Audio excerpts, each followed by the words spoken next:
News for you. Interesting news. It's Blake and Aaron's Spilling the Tea with Sandy. K-Man's top news headlines of the day from CMR. Good morning, Sandy. How are you? Hey, Blake. How you doing? Aaron. Aaron. How you doing? You're used to saying Blake and Aaron. I was listening to you too keenly. You said Blake last. I was like, oh man. We're back to that again, aren't we, Sandy? That's all right. Hey, Aaron, how you doing? One of those days, right? I know. Okay. Leading the headlines this morning is a story that came out of an Auditor General's report talking about how much our MPs or cabinet ministers in particular make. Take a wild guess what their annual salary is. Probably a lot. Over we're going to be that smart. Over 300, an average of $305,000 each. Really? Is that like worldwide normal or? Yeah, I think that's probably a lot. Okay. So we're going to dig deep into that one on this morning's show. So my question in my mind is, are they even worth it? Yeah. All right, Beacon Farms. This is a good story. They won an award at an international film festival. I don't know if you have had an opportunity to see their film as yet, but it's amazing. So, but I love Beacon Farms. They're great. Yes. So Beacon Farms is a farm that gives second chances to recovering addicts. Mm-hmm. So Caymanian filmmaker Candy Wicker has won a silver award for her feature documentary at the 2023 Hollywood Independent Filmmaker Awards and Festival. So I've actually seen it, and it's very, very touching. It's just a story of how the farm got started and what it is that they are trying to do. So they currently employ 13 Caymanians, providing them with an opportunity to learn a new skill in a safe and sober environment. Nice. Yeah. Okay. Have to check that out. All right. So, no, it's really nice. So a man who's been charged with murder of our most recent victim, Mr. Devontae Hernandez, has filed an application to have the charges dismissed. So this is part of the court process. You know, the Crown does their case, and then he's filed an application saying, nope, you don't have enough. So we'll see. The dismissal hearing is actually expected to be heard. It was yesterday. My apologies. And then he has to go back in December to find out what's going to go on with that and have a trial date set as well. Okay. Yeah. Yes. This is the young man who was shot with his daughter. That was crazy. Yeah, pretty wild. All right. So we've got two interesting stories. One is pools and restaurants are now allowed on the rooftop, which I didn't think a restaurant was an issue, but this is interesting. So multi-story commercial buildings and hotels can now use their rooftops for additional purposes, such as restaurants, pools, gyms, and so on. And this was following an amendment to the Development and Planning Act in Parliament last week. So, this is, I think, makes good sense. I think it sounds awesome. I love a good rooftop bar. Rooftop, right? You know, and restaurant, it's nice. So cool. And obviously then they're not building, on the limited space we already have. Yeah, going up is always, there's always an argument for building upwards instead of outward. Mm-hmm. All right, so passengers who either were sold or rented out their homes and paid over $100,000 to be part of a once-in-a-lifetime 3-year cruise on a cruise ship that was scheduled to begin this month have been left disappointed as the highly anticipated trip has been canceled. Saw this and people have sold their homes to go on this. So crazy. I mean, I don't want to laugh, but it's crazy, right? Yeah. So Life at Seas, the company that was putting on the cruise to 382 ports in 240 countries, doesn't have a ship for passengers. They don't have a ship. That was a small detail. Oh, so it was put on by the guy who did the fire festival.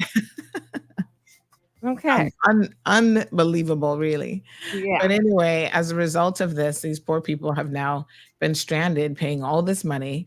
They say that it's been postponed until, the cruise was supposed to embark from Istanbul, Turkey on November the 1st. Then it was postponed until the 11th and moved to Amsterdam. And then it was pushed back to November 30th. So we'll see, because then they were told on November 17th that the trip was canceled. Well, you can't wish a ship to turn-up. So you kind of have to have that detail planned. Yeah, just a small little thing, Mhm. you know? All right. Your Cool. news headlines for this beautiful Tuesday morning. All right, Sandy, we will see you back here tomorrow morning. Fantastic. Have a good one. You too. Bye. All right, folks. Good morning. We got about a minute left. Let's do some housekeeping before we go live on the radio. How's everybody doing this beautiful, beautiful Tuesday morning? Hope you guys are well. All right. Let's get some links sorted out. And then we are going to, we're going to be on our way. So about 30 seconds left. Happy Tuesday. We got a lot to talk about today as well.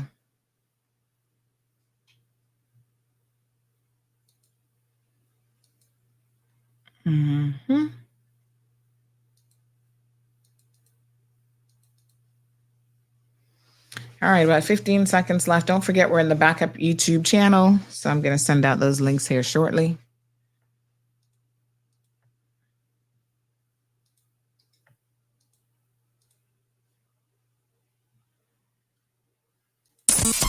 Bigger, better, bolder.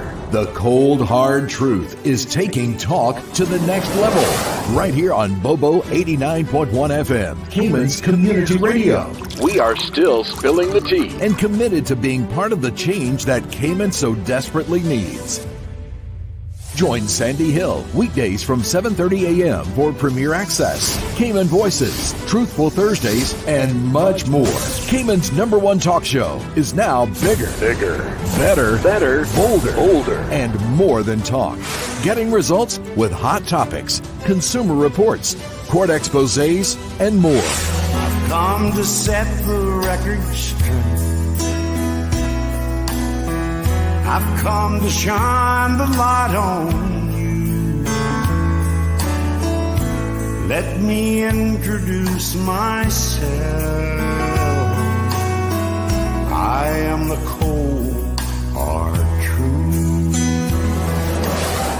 Now, from the CMR studio in Grand Cayman, Live, direct. it's the cold, hard truth. Now, join the conversation on 345-936-2626. That number again is 345-936-2626.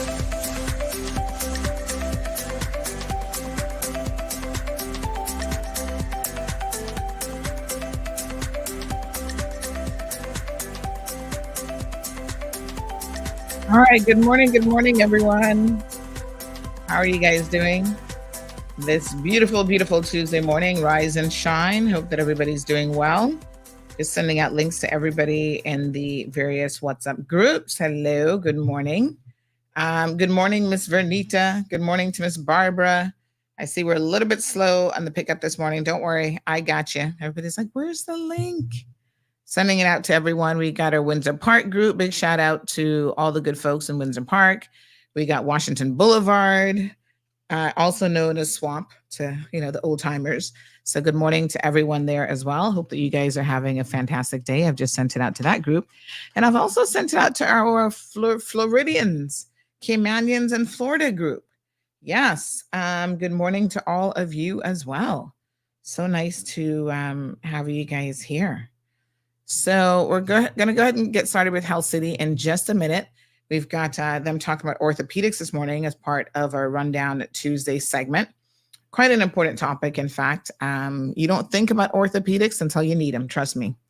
And then you realize what an amazing service and life-changing situation the orthopedics team can actually, just offer you. It's just quality of life. All right, good folks. So let's go ahead and bring in Mr. Shamari Scott this morning. Good morning, Shamari. How are you? Good morning, Sandy. How are you doing this morning?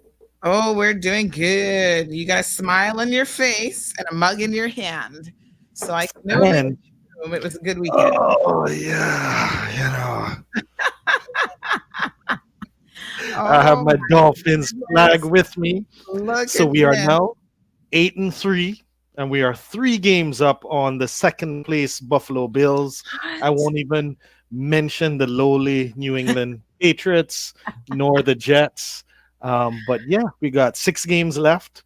We're way ahead. Wow. It's definitely looking like a playoff march, and we have 3 games we're supposed to win. The next 3 games, and then we got 3 tough games to end the season. But it's Okay. it's looking like my Dolphins are going to do something this year. So Wow. very This, very happy. It was the first yeah. Black Friday game ever. I don't know if Mhm. they're going to continue it in the NFL, and Dolphins beat up on the Jets for everybody to see.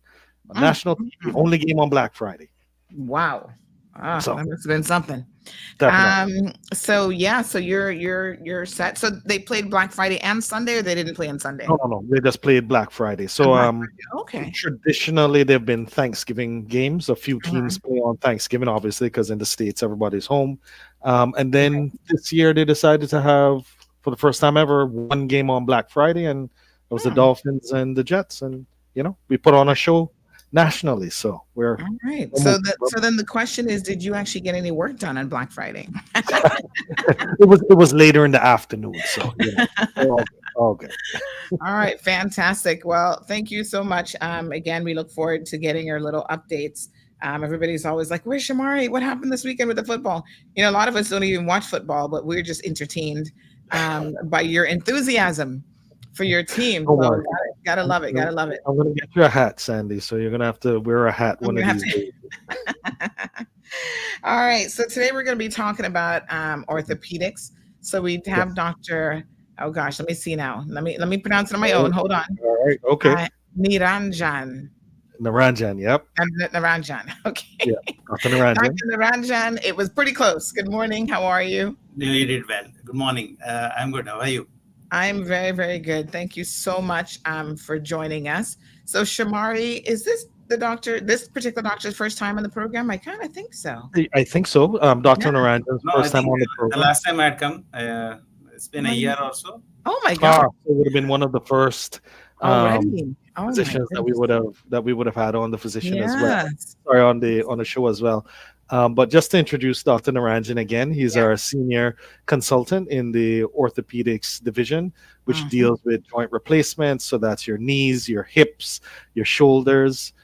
He also, has a specialty in sports medicine and arthroscopic surgeries. And between him and Dr. Pratap, who is also, helping to round out the team, they also deal with trauma and the such. And even Dr. Naranjan also looks at bone tumor cases. And not for today, but at one point in time, we definitely need to discuss some of the unique cases that Dr. Naranjan can do. I was given a presentation recently, and I had even forgotten about the limb lengthening that we're able to do at Health City to correct deformities when one foot is shorter than the next. You can actually make that other limb longer in order to give that person some relief so that they will be on the same footing. And I was given that presentation. I'd almost forgotten that we had done those types of cases at Health City as well, and that's within Dr. Naranjan's wheelhouse as well. Wow. Dr. Naranjan was also one of the first physicians that would have joined us at Health City shortly after we opened. So he has been with us for an extensive period of time and has helped to alleviate much pain for individuals, helped persons to get back to living, whether they, were sports persons or just active. And also when there have been car accidents and the such from a trauma perspective, Dr. Naranjan has also had his hand in those types of cases as well.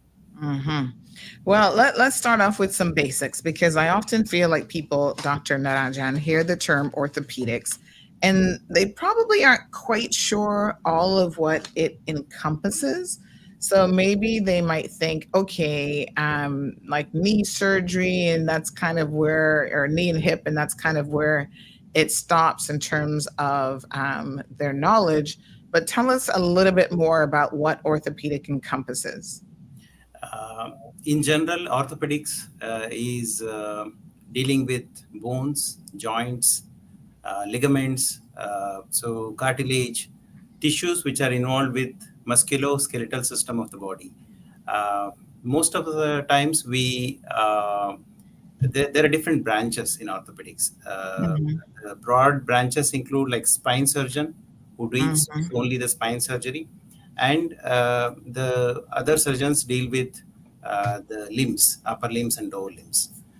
Nowadays, there are different specialties involving someone specializes only in the knee joint, someone specializes only in the hip joint, so someone specializes only in the hand. So basically, orthopedics in general involves with treatment of the bones, of the bones, cartilage, the muscles, the ligaments, and the connective tissues, which are the main frame of supporting system of the body. I mean, that sounds like everything. You need all those really, really important things. So joints, ligaments, tendons, nerves, muscles, scouts, like it's important, in other words. Yeah. Yeah. Yes. So we're going to talk about some specific areas this morning and what some of the common orthopedic conditions are, because I feel like a lot of us suffer from these, but we don't necessarily think of it as, falling into the scope of orthopedics. So we'll get into all those details. So how does it work? You're an orthopedics surgeon, and I come in, say, with some aches. What's normally the process to determine whether or not you're the right person that needs to see me? Okay. Most of the times, the Health City call center or the appointment desk, they will sort it out. So whenever you call our hospital, they will let you know which doctor you need to see. But sometimes there can be an overlap between the spine surgeon and the orthopedic surgeon. But irrespective of that, usually anyone with the bone pain or the joint pain or the limb pain, they usually come to us. And if you are taking an appointment by yourself, then probably if you have pain in the upper limbs or lower limbs, the hands, feet, legs, hips, shoulders, so then you can probably take an appointment with orthopedics. We can have an evaluation, and then we can determine whether we can help you, or we have to refer to someone else. So pain in the limbs, yes, first thought should go to orthopedics. All right, very good. So let's then have a look at, and we do have Chantal who's going to be joining us here shortly. She's a patient, but let's have a look at some of the common orthopedic related conditions that people might actually face. Usually, it depends on the age group. It also depends on the condition in which the problem started, the situation in which the problem started. So in younger age group, say 3 years, 5 years, 10 years age group, the kids presents to us with developmental conditions which happen by birth or due to growth pattern. These are all pediatric orthopedic conditions. Then there are certain conditions which happen only in the adolescent age group because the bones are growing very fast, the muscles are not able to catch up with the bone. So there are growing pains. So they happen in the adolescent age group. In the adult age group, usually it will be because of the injury to the ligaments, sports-related injuries, trauma-related injuries, repetitive stress injuries because of the work pattern. And in the older age group, it usually will be because of the arthritis or degenerative conditions, osteoporosis, arthritis. So these kind of things. And sometimes it can happen without any reason. They will not be able to find out any cause for that, but they spontaneously develop some pain. Those conditions are different than compared to, say, after an injury it started, after a game it started. So they are two different type of situations. All right. So it's possible that you're born having to see an orthopedic specialist, and then as life, continues through your journey, whether you sustain some sort of an injury or you possibly just age, you kind of wear out certain joints and ligaments and so on. So you're really the type of physician, doctor, that can be with someone from the beginning of their life straight all the way through. Yeah, I mean, pretty much, but not all the condition will be able to help them with, but definitely we can evaluate, and if we cannot manage, we can guide them towards the right direction, specialist who deals with that condition. Like for example, if there is a pediatric orthopedic condition, we don't deal with all the pediatric orthopedic conditions. So simple fractures, club foot, those things we handle. But otherwise, we refer them to someone who specializes in that condition. But yeah, coming to us, we'll give them a start. Mm-hmm. All right, very good. All right, we're going to bring in Chantal. Good morning, Chantal. How are you? Good morning. I am doing well. Good. Well, Chantal, we're going to speak to you in just a minute this morning as well. We're going to find out about what your orthopedic journey has been like.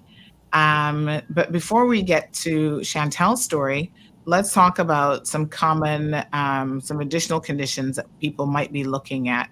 So everything from neck pain and problems. I never thought of neck pain being associated with orthopedics, but this is interesting. Yeah, neck pain, low back pain, and scoliosis. These are all related to the spine problems. So usually a spine surgeon, an orthopedic surgeon specializing in the spine, or a neurosurgeon who specializes in the spine can handle all these problems: the neck pain, back pain, scoliosis, kyphosis, which is nothing but increased curvature of the spine. So yeah, that also comes under orthopedics, a branch of orthopedics. And Sandy, just to mention that obviously if you're in pain, sometimes it may be hard a patient to determine exactly which physician you need to see. But if it's debilitating or it's causing you much angst and you can't go about your daily life, always come in and we have physicians that can more or less, as we call it, with triage to understand which, what ailment you have and which physician you need to go to see. So we have like a Dr. Sandeep and a Dr. Tarun. Dr. Sandeep was on the program previously as well, Sandy, that they would be able to have that first look at you to understand exactly what's going on, to diagnose you, and then figure out which physician within our network you would need to see. And that's what's also great about Health City, is that we have so many different specialties across the spectrum, but they all work together. And we have a neurosurgeon who deals with spine. So for instance, if you were to come in with this neck pain and you were to arrive with Dr. Naranjan and he actually had a look at you and figured out you actually need to go see Dr. Manju, then he would send you over there because this is more spine related versus his specialty. And that's a great thing about having so many different physicians across the specialty spectrum at Health City.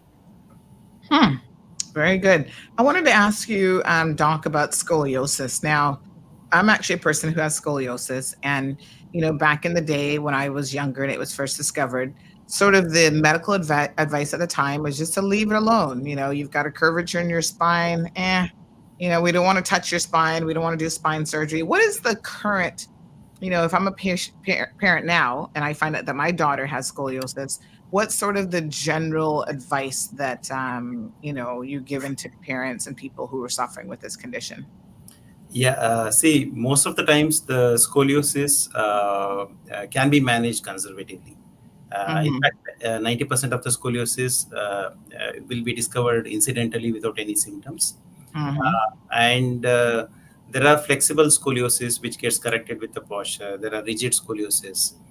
So depending on the amount of curvature, we calculate it based on the X-rays.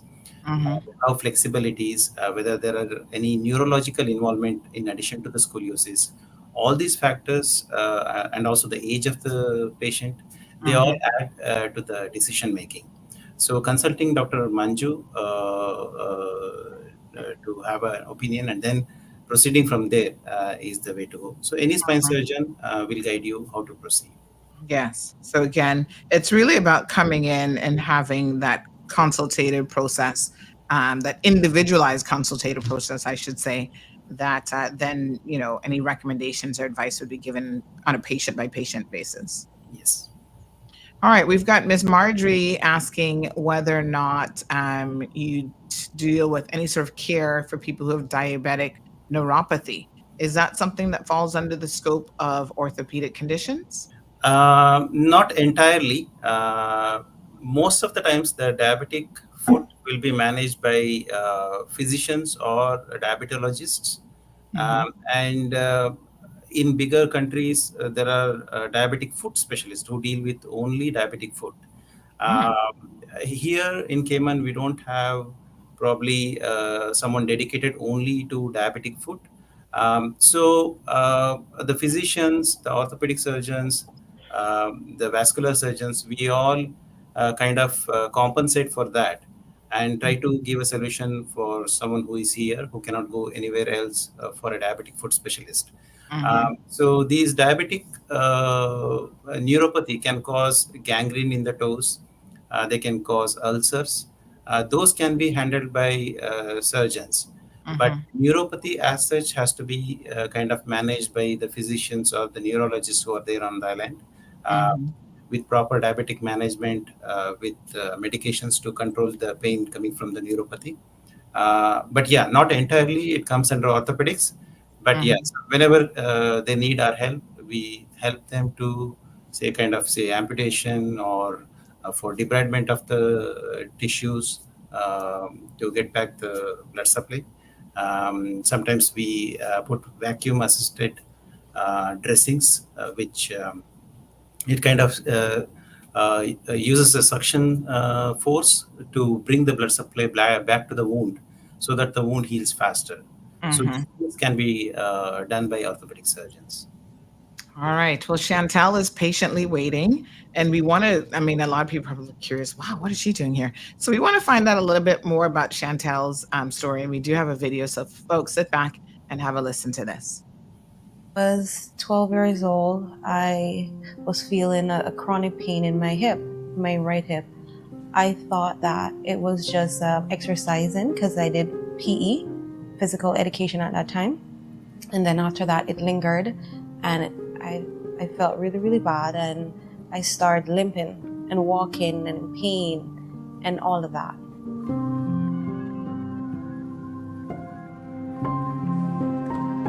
The doctors did say that when I was 20, I could do a hip surgery. But at that time, they said it was a 50-50 chance if I'll be able to walk or not. Also, they also opted for a pin that will pin my hip. And after a couple of years, they would have to break my hip again and like put it in to set it because I'll be growing. So I didn't have like a clear idea if I could be fixed or not. So I just took pain medication, prayed and asked God to help me, and I carry on with my life. I was in pain for 17 years, nonstop. I suffered. There were days when I couldn't come out of bed. I couldn't do any activities at all. I was in pain. Coming from bed to wheelchair, to crutches, to a cane, and to be stepping baby steps all over again. When I saw her, the hip was in already a stage 4 arthritis, which means both the ball and the cup were so much damaged that there was no free movement there. And every time it used to move, there was a friction which used to cause a lot of pain for her.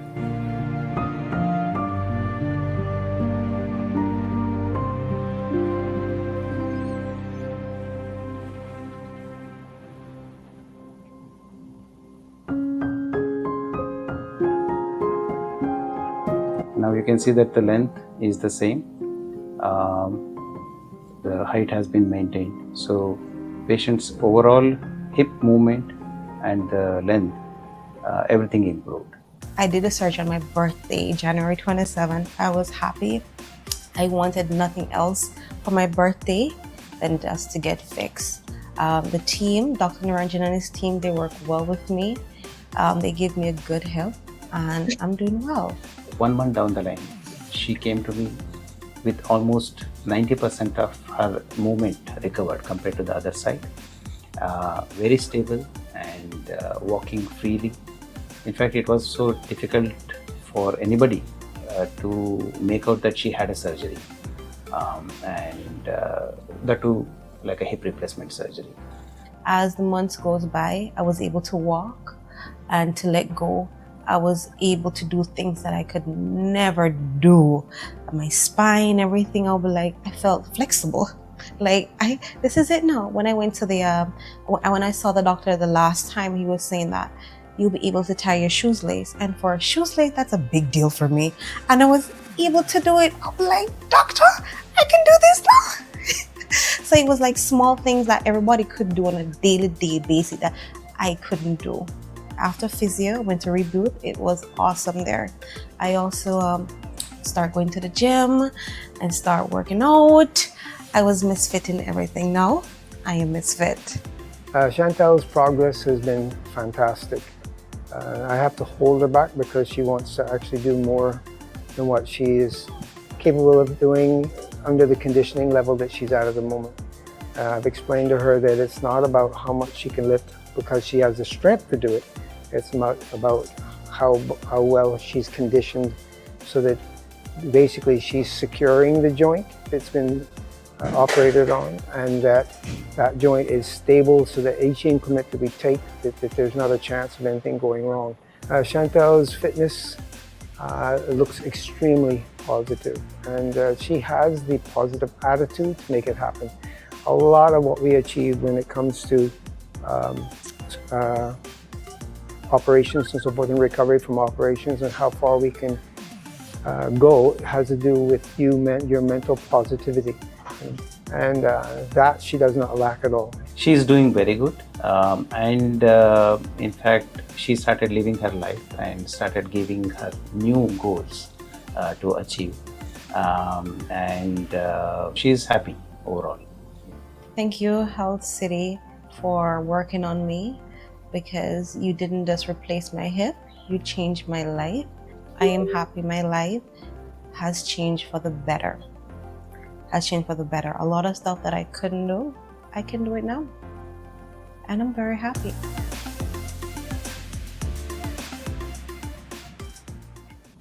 Wow, what a story. Chantel, oh my gosh.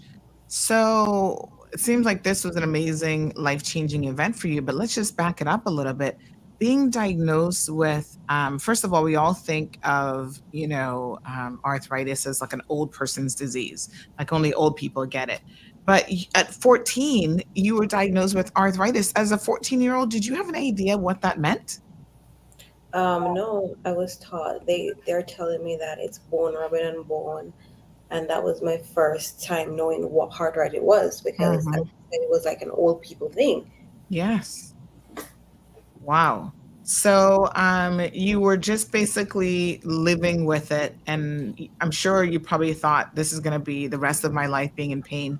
Give our audience a little bit of a glimpse of when you say that you're in pain, and anybody who's suffered with any sort of chronic pain, I'm sure can relate a little bit to this story, but how did it affect your daily life? What was your life like? I mean, we saw you walking, you said you were walking with a walker, you had a cane, you had, different support, mechanisms, but what was it like having to live like that every day? Well, first of all, it was horrible. It was very, very horrible, because every time you move or walk or do anything leg down, it's like a stab, and a sharp stab too. And it limits me with my spine and my neck. I couldn't do much because everything that I do will then irritate my hip. And walking was always a challenge, because every time I'll get up and step off, then people know that something is wrong with me. Like, they'll always ask, what happened to you? And I would have to explain. I'll be like, this is just me. I'm just happy that I'm able to walk. But the pain I was feeling, no one could imagine what I was feeling, because to me, I looked normal. But after 17 years of bearing it, I just didn't say anything much. I just operated like it was normal. Wow. So walk us through how you decided to get in contact with Health City and what that process was like. Okay, so at one point I was working to East End. I was working East End, and my coworker always used to say to me, you should go and check them out and so on. But I was scared, because I thought that they were going to tell me that I have more things happening to me and cancer and all of this. So I was scared, and I remember I had gained some weight, and it made it bad for my hip, right? Mm. And then I lost the weight, and I'm like, you know what, I'm going to take this chance now and go and see. And when I saw Dr. Naranjan, he was like, "This is what you needed." And at the time in Jamaica, they told me it was a 50-50% chance. So my parents was like, you know what, I'd rather have half of you than you cannot walk. So when he told me that it was like a 97 to 98, I'm like, really, doctor? And Mm. this, like, this is how far, like, okay, I want to do it. So Mhm. I was planning on doing it when I Yeah. did it. And I was very grateful. So he gave you hope that you Yeah, hadn't it ever had was very before. straightforward. When I went there and I saw him, he had the whole hip thing showing me, Yes. and showing me. I'm like, okay, so the doctor's going to know. He's like, I'm going to be the doctor that's going to be doing it. I'm like, thank God, because I can't bother to keep explaining myself and saying this and whatever. And he did just that. Yes. All He right. did. So you had this amazing consultation. You had a lot of hope. You went ahead and you did the procedure. You're coming out of surgery. The first couple of days we know is always rough after any surgical procedure. At what point did you start to realize that, oh my gosh, this is going to change my life forever? I would say after after the first after the first 2 months, Mm-hmm. because the first month was getting the scar healed, and then after Mm-hmm. that managing the pain, and after that I'm like, okay, when I was able to like be straight again, or Mm-hmm. stand up and step off, I'm Mm-hmm. like, okay, that I'm doing this. Mm-hmm. I'm actually doing this because my walk, if you Mm-hmm. had seen my walk, Sandra, you would know that I've been changed. Wow. Yeah. Oh, Nothing that it could be hidden. oh my gosh, so Yeah. amazing. I mean, I had tears come into my eyes when I saw you go from that to actually being in the gym, working out, lifting weights. So it's not just about even being able to just walk better. You've got a Everything. whole new life that you didn't even imagine was possible. Yes. When I started, I went to reboot at physio, and Mhm. after that, my physiotherapist said that you should go to the gym, and Dr. Naranjan had asked him to. He said, "Yeah, go to the gym." He didn't limit me. It's like he's saying that, Chantal, go and do it. And while I'm doing Mhm. it, I got a Phil to help me, and Mhm. he's doing a good job, as you can see. And I'm Mhm. just living my best life. I didn't Yeah. know all of this was possible, and now because I've waited so long, I don't want to wait on anything anymore. It's been 10 months since my surgery, and I Mhm. can't wait for the year to see how much I've developed, because right Mhm. now I feel no pain. Every day is gain for Wow. me. Oh my Every day is gosh. gain for me. That is so amazing. So, Dr. Narajan, is this a typical story? Do you hear this a lot from your patients who've had life-changing surgery? I think in Chantel's case, she lived with this pain and her arthritis for so long. I'm sure she didn't even imagine life that this could be possible. But this life-changing event, do you hear this a lot from your patients, even if they're older patients and they've acquired arthritis or a broken hip or something earlier that need your services? Yes, most of the times we hear the same kind of story.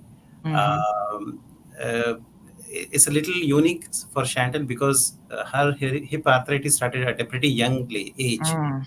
and there's a myth always in general uh, Mhm. that hip replacement is only for old age people, not Mhm. people. So this proves it wrong. So when it is needed, even for younger patients, we can do a hip replacement and they can have their life back. Mhm. Um, uh, Most of the times, the when we do the surgery, it's the same implant, same procedure, same doctor, everything is the same. Mhm. But if the patient has an attitude like Chantal, that will add to it. The results will Mhm. be much better than otherwise. So having Mhm. a positive attitude, committed to physical therapy, doing exercises can do wonders. Mhm. Mhm. Beautiful. Let's talk about some other common orthopedic related myths. So one here is only athletes and older adults need orthopedic care. So you've just spoken to that as well, even in Chantel's case. Yeah.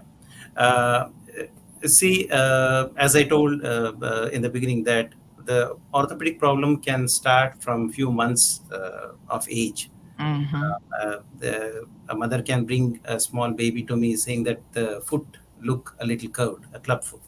So the problem starts from the childhood, and in different age group, different kind of problems arise. And seeing the doctor can help you to determine whether you need a treatment, or you should wait, or you don't need a treatment, or you need a physical therapy or lifestyle modification that you will be able to understand and implement, rather than being in a fear.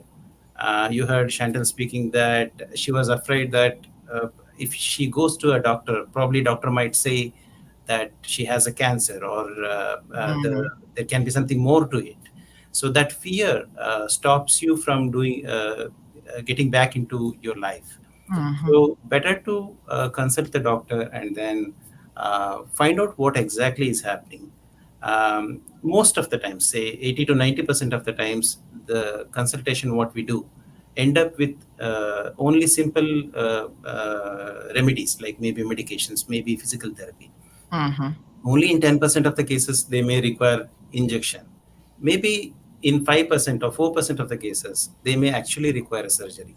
So it's better to consult the doctor and then take it from there, rather be in a myth saying that, okay, only I don't work out much, I don't play sports, my demands are less, let me go suffer through the pain. So that's not going to help. There's, I mean, the bottom line really is there's no need to suffer through pain anymore, right? Definitely, yeah. And another myth is that orthopedic conditions are inevitable with aging. See, with age, of course, there will be some osteoporosis, some arthritis. Those changes are inevitable with age, but suffering should not be there. So if you have osteoporosis, a little osteoporosis, that is expected with age. But if you're having pain, if your sleep is getting disturbed because of the pain, if your day-to-day activities are getting disturbed because of the pain, if your emotional if your emotions are getting affected because of the pain, so then that should not happen, and that is when we need to seek help. Very good. We have a comment and question coming in. This person says, morning, great subject as I'm suffering at the moment. Did Chantal have hip replacement due to arthritis? So yes, she was diagnosed as a child with arthritis. So, this person's obviously listening to the program. And like you said, just now, you don't have to live with the pain, folks. You can actually get the necessary medical attention to really alleviate the pain. So OTC, that's over-the-counter meds, are always sufficient for orthopedic pain. Is that right? In most of the cases, yes. But I don't suggest taking the over-the-counter medication, keeping 2-3 bottles at home and popping them like candies. No, that is not the way. You can take the tablets, take for 3 days, 5 days, and see if there is a good response to it. If there is good response and if the pain doesn't come back, then probably it was just a minor pain and that should be fine. But if you feel that once you stop the tablets after 3 days or 5 days, you're getting back the same pain, or if you feel that in spite of taking the painkillers, the pain is not going away, that means there is more to it. So that is when you need to consult the doctor. All right. Very good. So one of the things that people often do, and I've never ran a marathon in my life, but I imagine these weekend warriors where you jump up and you're like, oh yes, I haven't exercised in years, but I can do it. I got those 50 pounds I need to lose. And you start to go full throttle into an exercise regime. You're not really stretching properly. You don't go see a physician to make sure you've got the all clear. So there's a lot of things that you can do that are not a good idea, that put a lot of unnecessary stress on the body.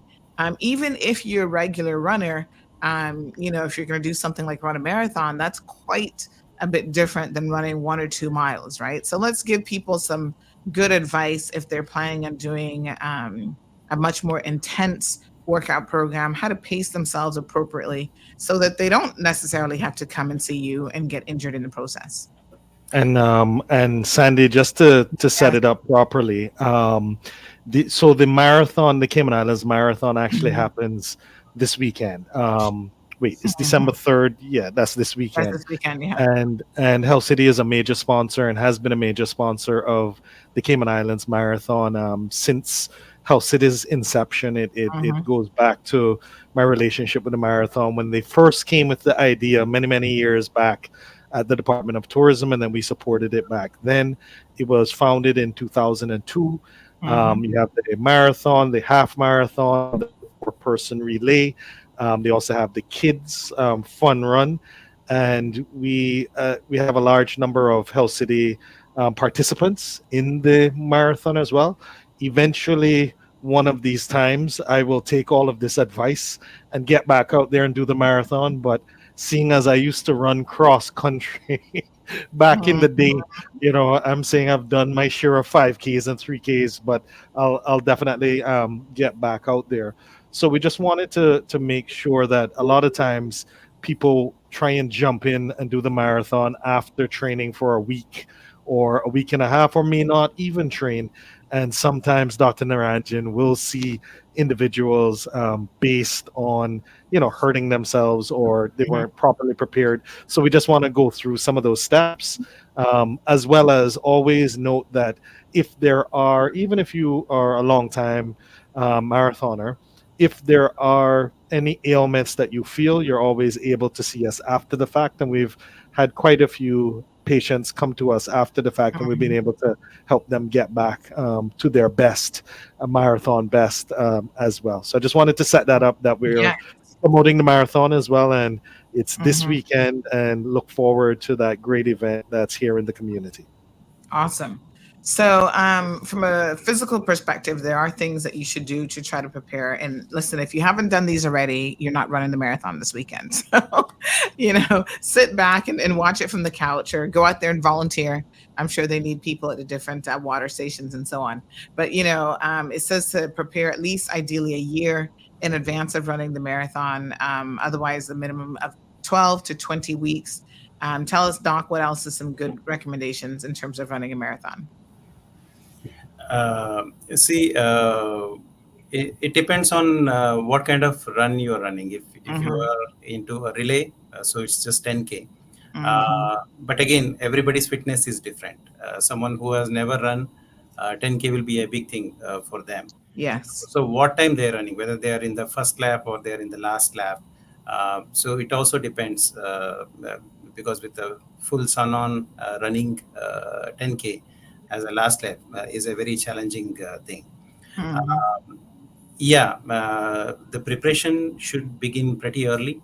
And in fact, right now it should be tapering down. From last week onwards, it should be tapering down.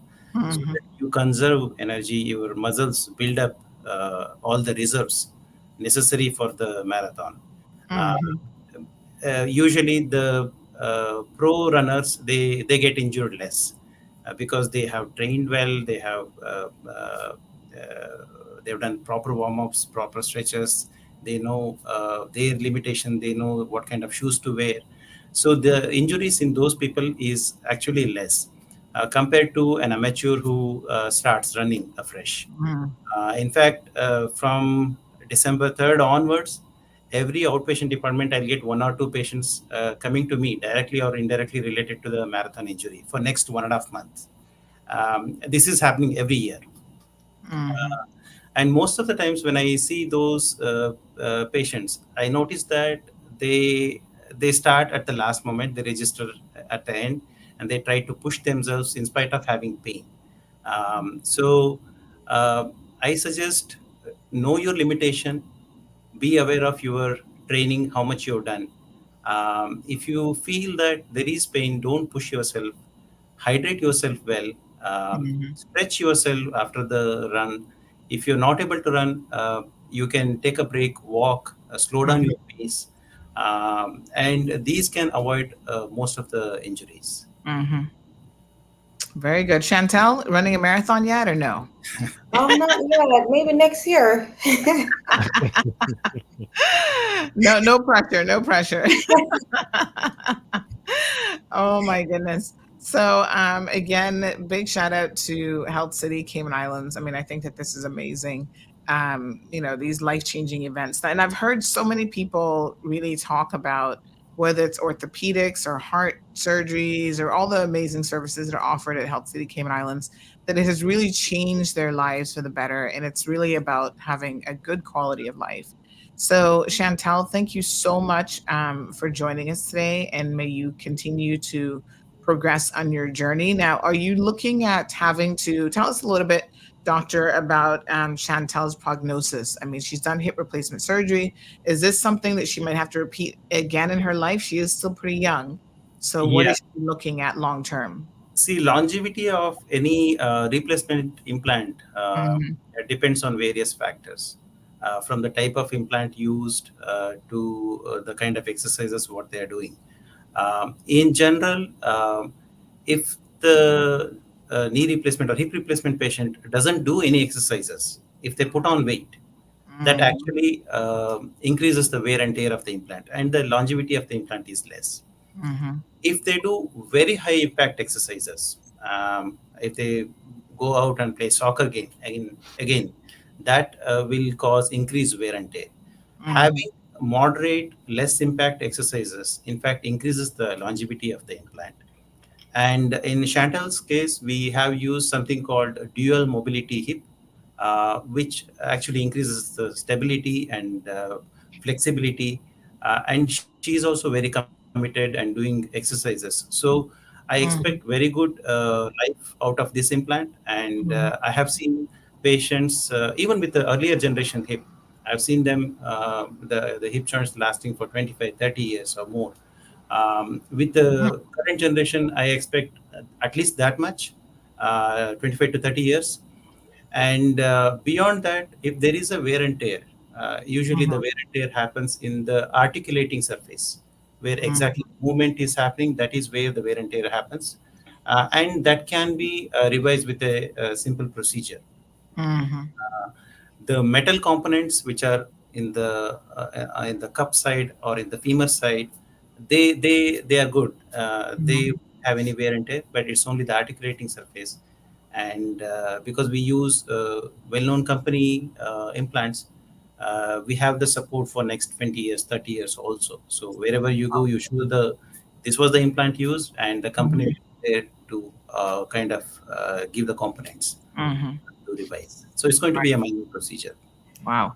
And so in her case, the arthritis only impacted the one hip, or was it the other hip as well? Yeah, no, this is a developmental condition. So she has only arthritis in one hip. But compared to this, if you see some older age patients where the hip arthritis is happening because of the degenerative process, in those patients, there can be involvement of arthritis in both the sides. But usually in the younger age group, especially after trauma or after developmental issues, it will be only on one side. Very interesting. All right. Well, thank you so much for that. Any final questions from our listeners this morning? Everybody is listening. 936-2626. If you've got a question for the good Dr. Naranjan, please feel free to call in. We've been talking about all things orthopedic today. So Chantel has shared her amazing story of going from pain to, surgery, recovery, and now living her best post-surgery life. So Chantel, tell us one of the things that you maybe dreamed of doing that you never thought you'd be able to do that now you can do. I would say walking in heels. Oh, wow. Walking in heels without no pain. Yes. And dancing. And dancing. Yeah. Oh my God. That's so amazing. Those were a thing that was out of my reach. But it's near now. It's happening. So yeah. Yeah, the things that we take for granted, for sure. And of course, don't wear heels that are too high, because honey, we've all learned that that's not a good idea. Siobhan says, good morning, all. Dr. Naranjan is the best. She sounds like she has had some firsthand experience with your services. So, Shamari, let's just remind people then of how they can reach out to Health City for a consultation.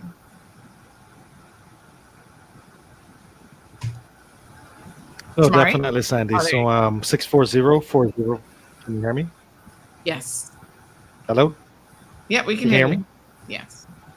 Okay, 6404040 and Health City at and you can reach out to info@healthcity.ky, or obviously go on our website, Health City Cayman Islands or healthcity.ky, and you can actually type in the search function for Dr. Naranjan. Or you can go to the orthopedics department if you can't remember how to spell Dr. Naranjan, or call and ask for him, and we'll definitely be able to set up a consultation. As I mentioned, if you have any ailments, just call us.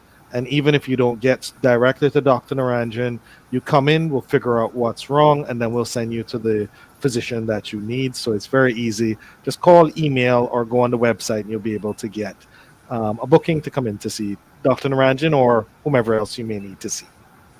All right, fantastic. Well, thank you all so much. So, Chantel, continue on your amazing journey, and we'll check in with you hopefully in the next couple months to see how you're doing. Stay in the gym, girl. That's awesome.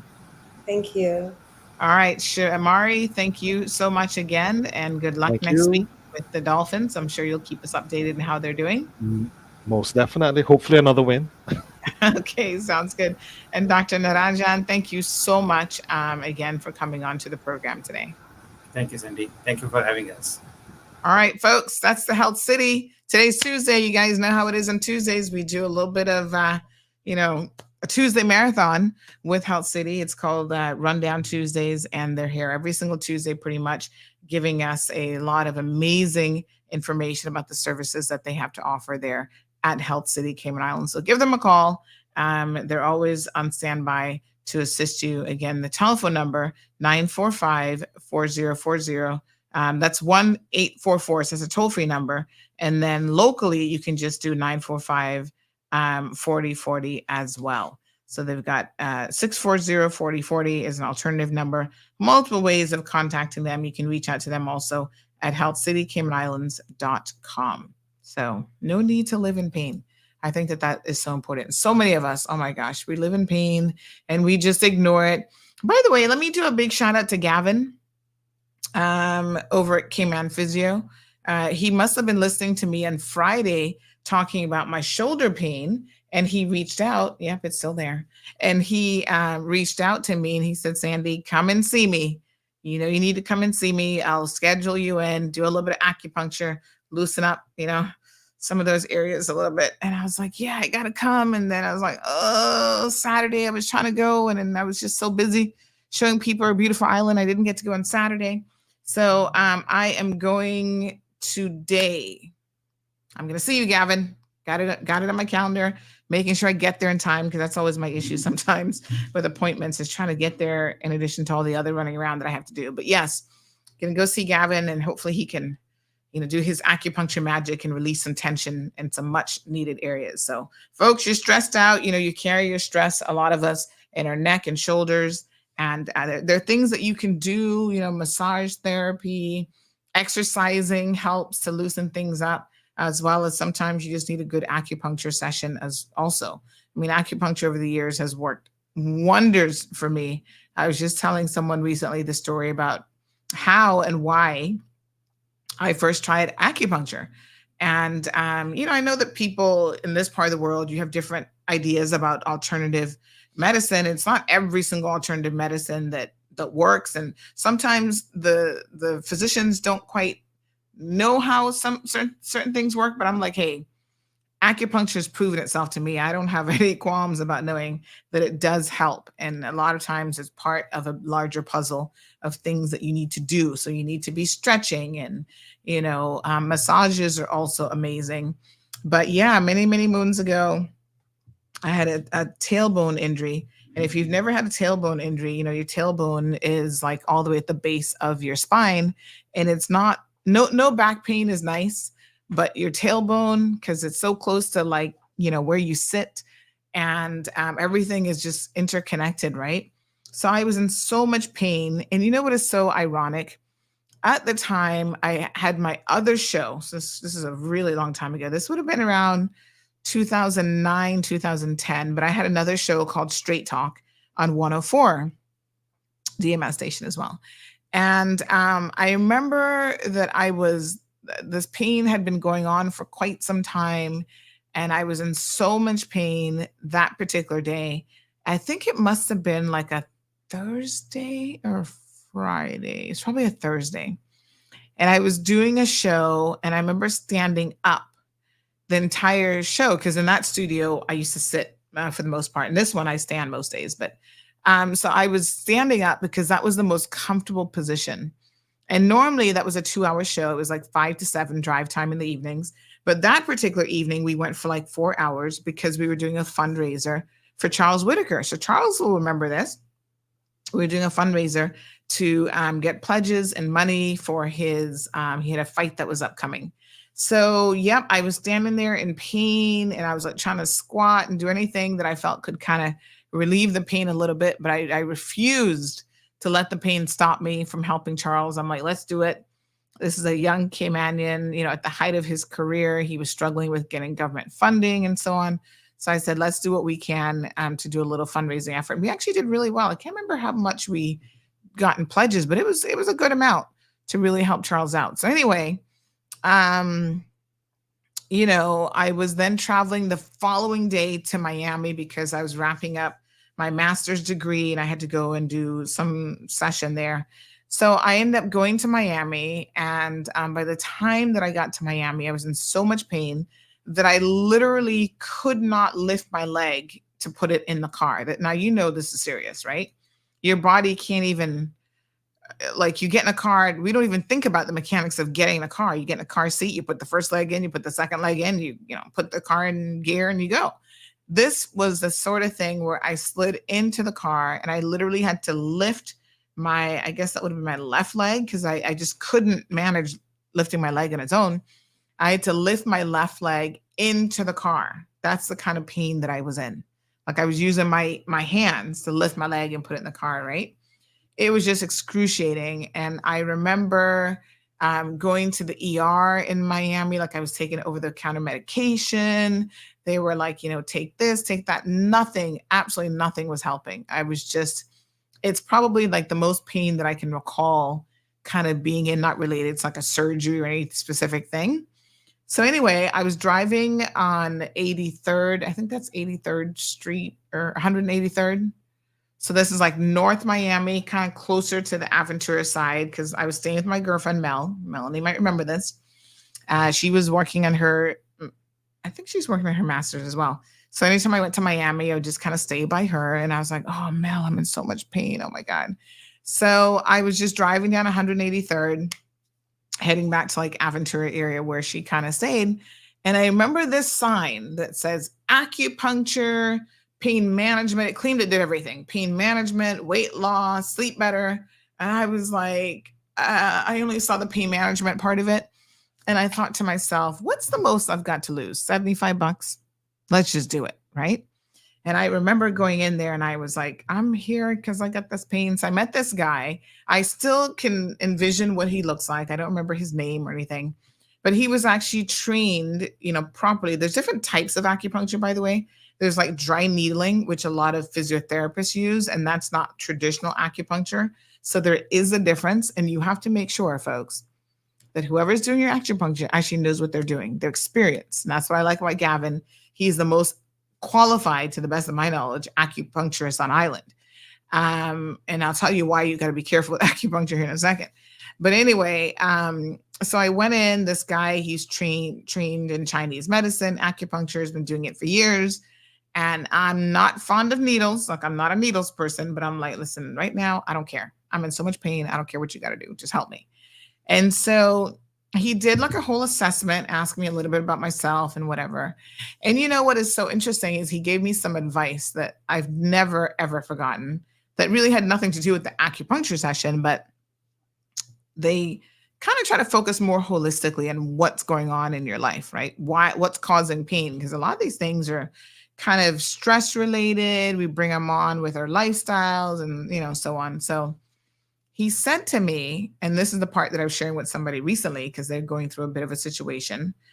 And this is the reason why I always say you're right where you're supposed to be. He was the person who got me to understand in life that you're right where you're supposed to be. Hear me out now. Story time. Gather around, children. All right. Good morning, Mr. Maris.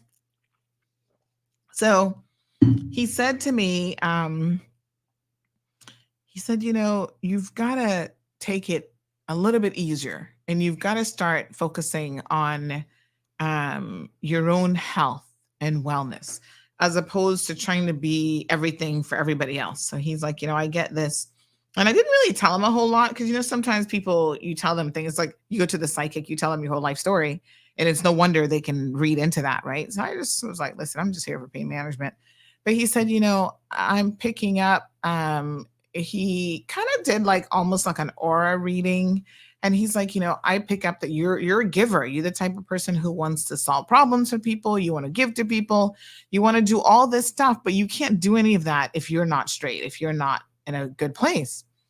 And so I'm kind of like half like listening to him. And the other half of me is like, I don't care.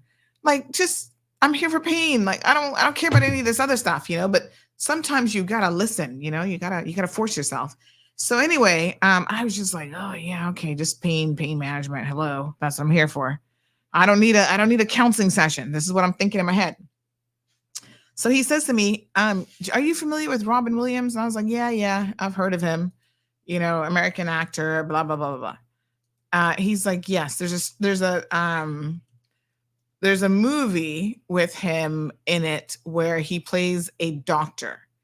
I think it's called Patch Adams, where he's like a doctor that uses humor to help treat his patients and whatever. So I'm like, oh, okay. Where's this story going? I'm like, really? What does this have to do with my pain and my tailbone? So anywho, he says, I want you to watch that movie. Do you know what? To this day, I've not watched that movie. I've never seen the movie. I'm not always good at following instructions, honey Jill. So he says, I want you to watch that movie because, the takeaway from it, and I accepted the takeaway. I just never got around to watching the movie. He said the takeaway from it is that you have to recognize that you're right where you're supposed to be in life. And sometimes not everybody appreciates where you are, right? So he said, you're going to be the kind of person later in life, 10 years later, 15 years, people will sit back and go, you know what? Sandy was right. They're going to be late because you were saying it for 10 years, but they'll come around and they're going to be like, she was actually right about this. And he says, your journey in life is not going to be one where you just come out of the barn and you say things, people are like, yeah, girl, you know what you're talking about. It's going to take a while for people to get there. And he said, there's nothing wrong with that. And he referred me to this Patch Adams movie. He said, not everybody appreciates what it is that you're trying to do, or even the messages that you're trying to convey in your work and in your community, but just give it time. Like, don't stress that nobody understands, and, just be still and understand that you're right where you're supposed to be. So I was like, oh my gosh. Okay.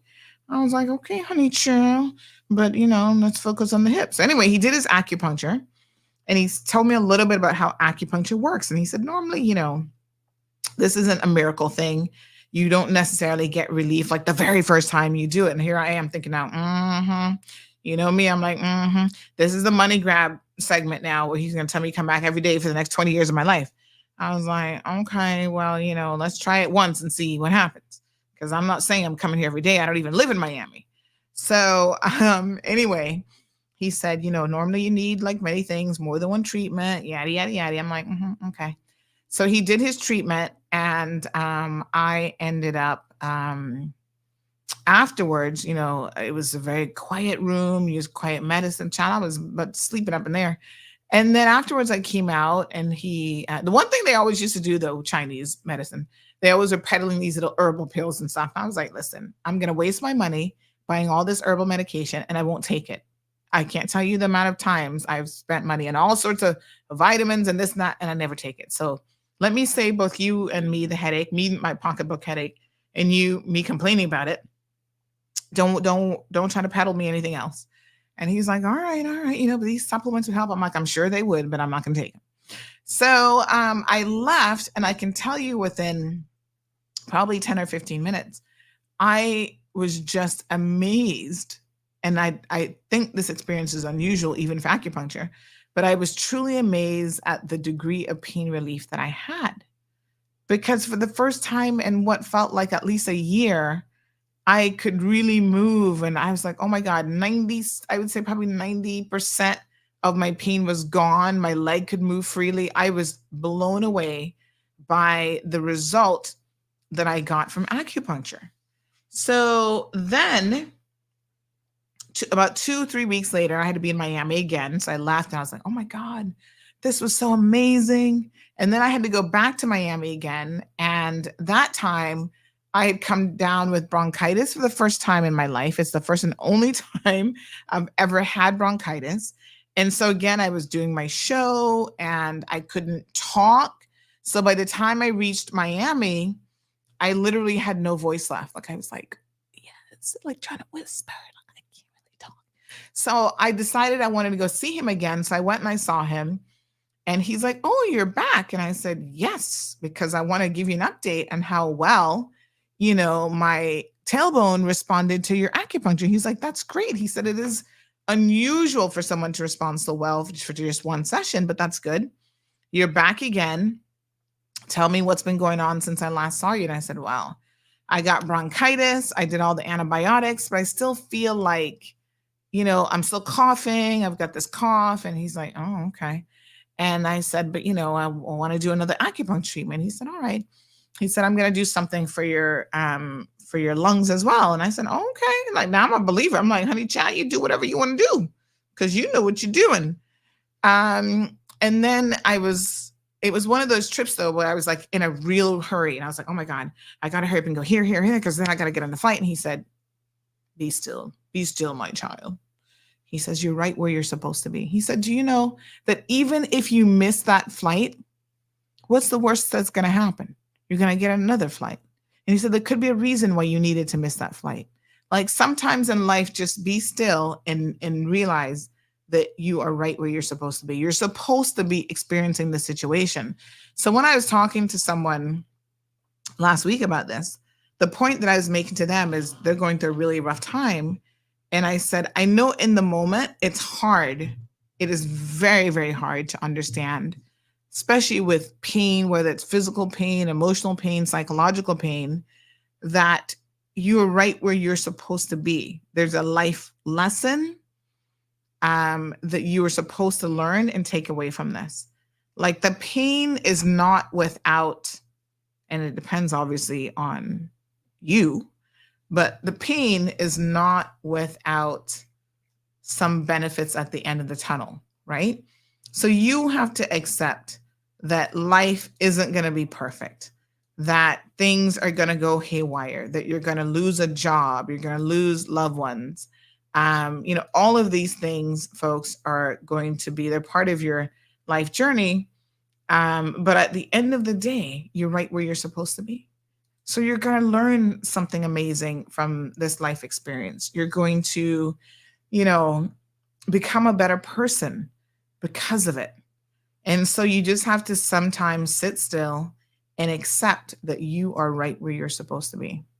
Even in the chaos, even in the madness, you will come out of the situation. You're going to be stronger for it. You're going to then be able to help other people, maybe who are going through something or who, you want to help even avoid getting in that type of situation. There's a life lesson there for you. And so he was kind of talking to me at the time about the necessity to really be present in the moment and not think about, oh my God, I'm supposed to be doing this. I need to hurry up and get through this. It's like, no, calm down, center yourself, because you're right where you're supposed to be. And there are times in my life, even now, where I have to remind myself, you're right where you're supposed to be. Don't be trying to wish something else for your life. Oh, if I wish I had $1 million. No, you're right where you're supposed to be. Yeah? Oh, I wish I did. Nope. You're right where you're supposed to be. Just be present in where you are.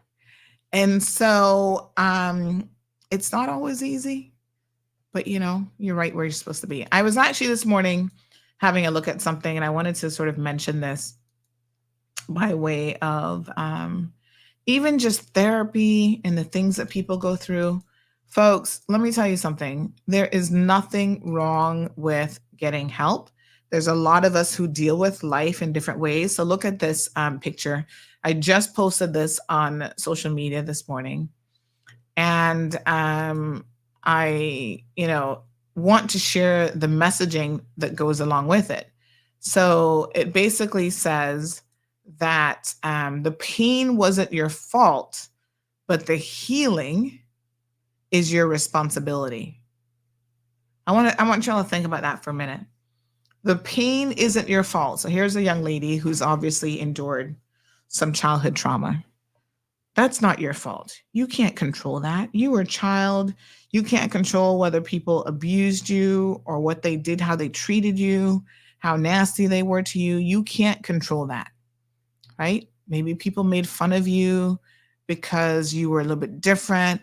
But I want you to know that the pain wasn't your fault. You can't blame yourself for these things, especially when it comes to, childhood trauma. But really, even as adults, sometimes we're being traumatized by people around us. And it's not your fault that they're hurting you, but the healing is your responsibility. So you've got to find a way to really pick yourself up, get professional help if you need it. There's a lot of amazing therapists that are available to you. Just reach out to people, because that is exactly what they're there for. And there's no shame. There's a lot of people, folks, that if you could see what they've been through, you would know and you would understand how they've become who they are, right? So, folks, the pain isn't your fault, but the healing is your responsibility. So you can't go through this journey without seeking first to get to that healing point. So Emma, good morning to you. She says acupuncture is the best for pain. Yes, those who've tried it, a lot of people are like, oh, I'm afraid of needles. They're very thin needles. And you know what? A good acupuncturist, most of the time, you don't even feel it. Occasionally, they hit a particular area that's like, ooh, honey, chill. But most of the time, you don't even feel it. So go in there, and it pales in comparison to the actual pain that you are that you're suffering. All right.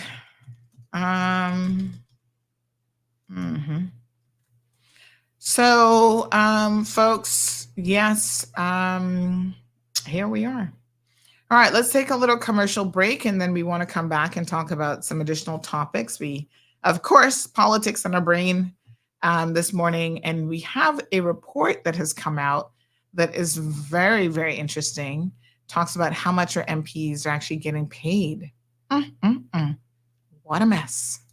March forth! Viva la revolution! Sire, what are you doing? Well, I'm leading the revolution, underling. It looks like you're talking to the garden.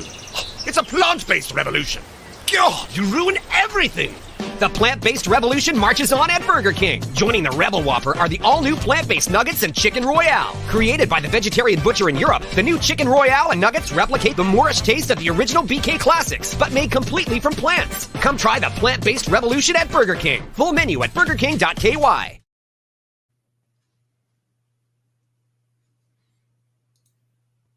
Ho, ho, ho! It's time to order your Christmas tree, K-Man. Wonderland Christmas trees are now available. Just go to our website at christmastrees.ky.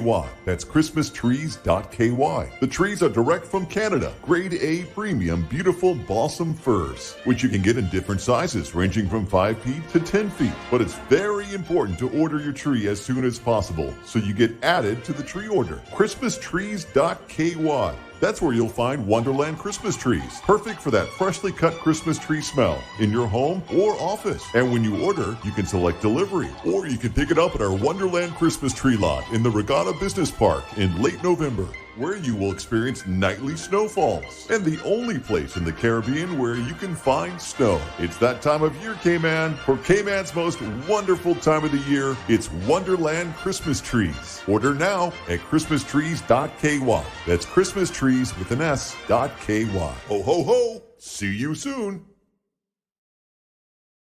All right, folks. Welcome back. Welcome back. Good morning. Good morning to everyone. Good morning to Miss Emma, Miss Edith. Damaris is here. Brandon, Rough Seas in the house. I don't know. Siobhan, good morning to you. We got Paul joining us from Bermuda. We have Johan in the house. He's like, who's getting blazed up today? He's always looking for blazing up. Poor Johan. Johan, how were the brownies? Don't be lying now. I know you ate all of them. Let's call Johan. I'm curious if he had any Haagen-Dazs with those brownies. Who wants to bet that he probably found some ice cream and had it with the brownies as well? Let's see. Here we go, honey chill.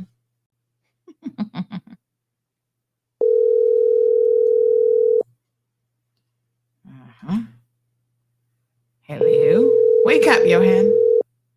Do we need to play your wake up song? Where is this man? Nosa? Okay.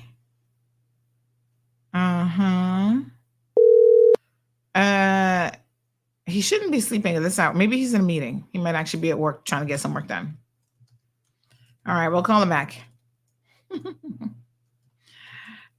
So I told you all I snuck a few brownies to Johan this weekend. I will not be responsible for his weight gain or anything else as a result of those brownies, honey jail. So don't blame me for that. I mean, it's up to him whether he wants to eat them, right? But he came looking for the brownies, so I'm going to check in and see how it was. Lavana, good morning. She says it was nice seeing you yesterday. I know. So many times we don't get to see each other in person. So it is so nice. Lavana and I ran into each other at A.L. Thompson's. It was very nice to see you too. On Friday, yes, it was Monday. Yes. On Friday, I had to pop into Sports Supply. Big shout out to the folks over at Sports Supply.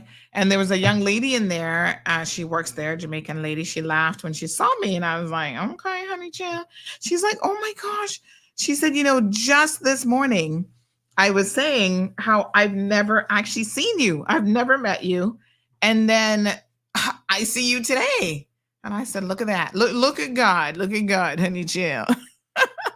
So, yes, I don't go a whole lot of places. I feel like sometimes people don't always see me. But, obviously a lot of people see me here. So big shout out.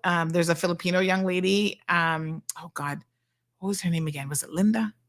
Oh, I'm sorry. I might have probably getting that wrong now. But I saw her at A.L. Thompson's as well yesterday. She's like, Miss Sandy, can we do a selfie? I'm your biggest fan. I'm like, sure. So a lot of times, I know you guys are surprised when you see me. You're like, oh, you're a real person. You go to the store. I'm like, yep, that's me. I don't go grocery shopping as often as I used to. Praise the Lord. Miss Stacy's able to do a lot of that.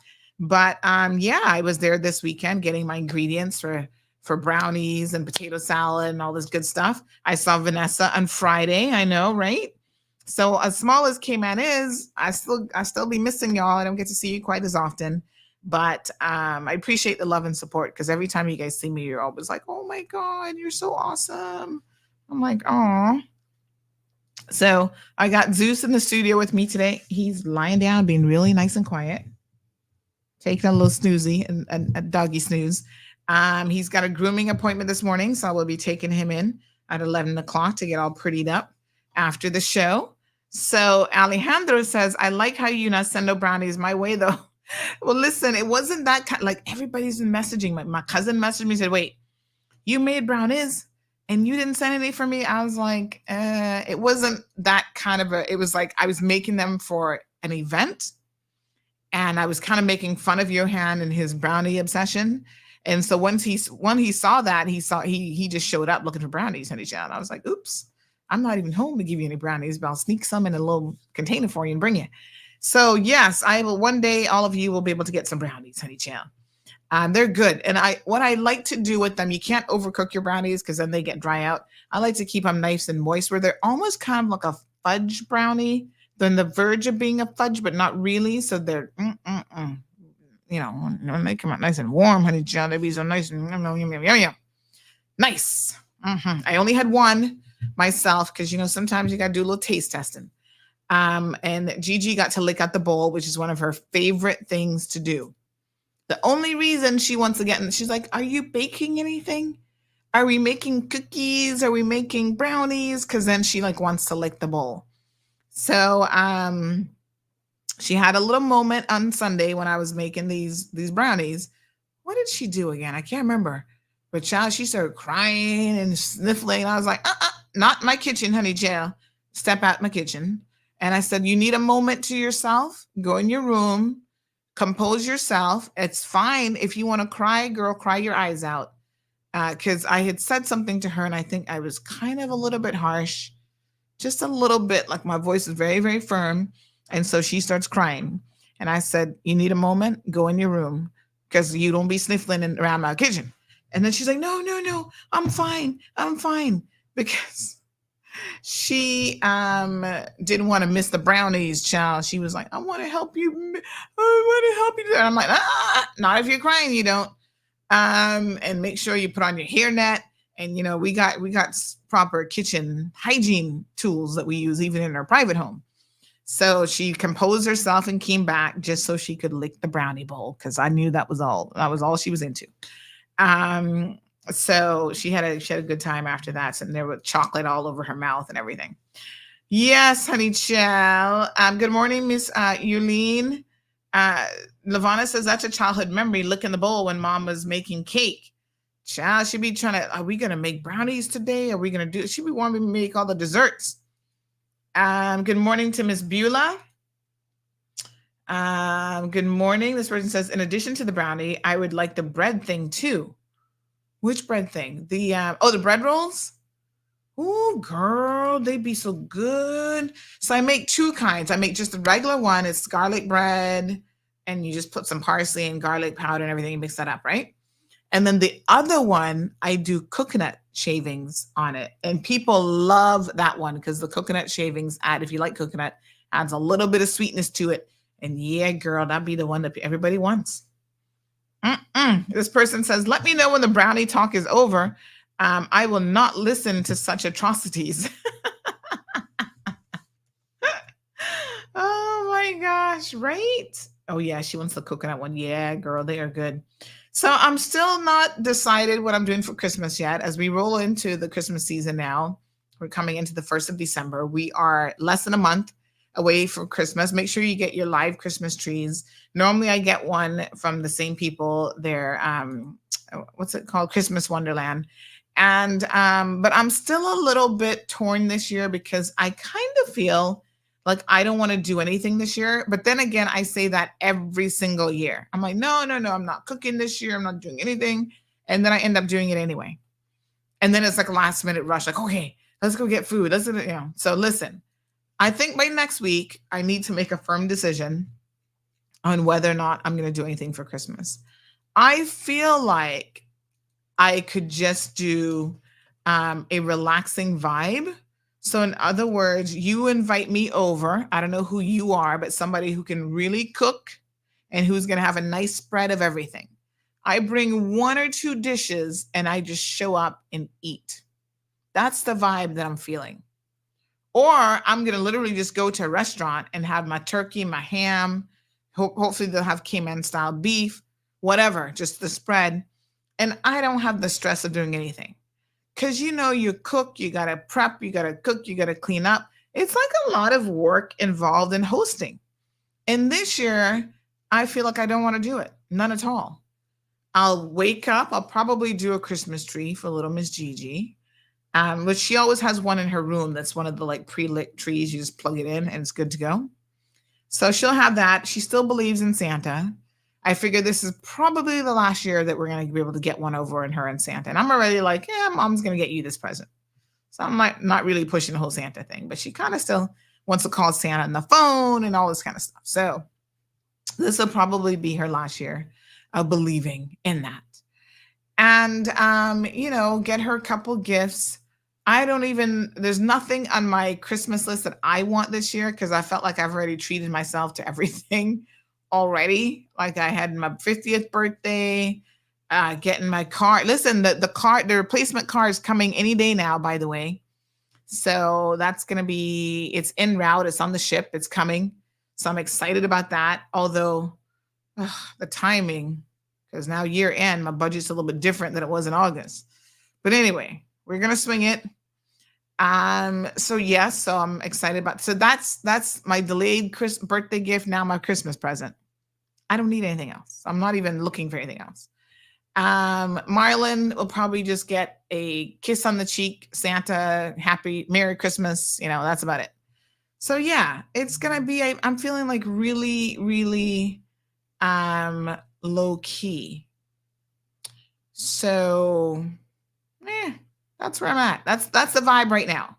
It might change. I might start to get in a little bit more of a Christmas spirit and then things change.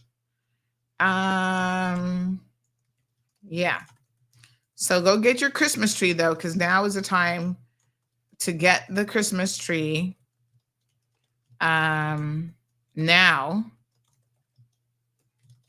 And start decorating it, putting all that stuff out.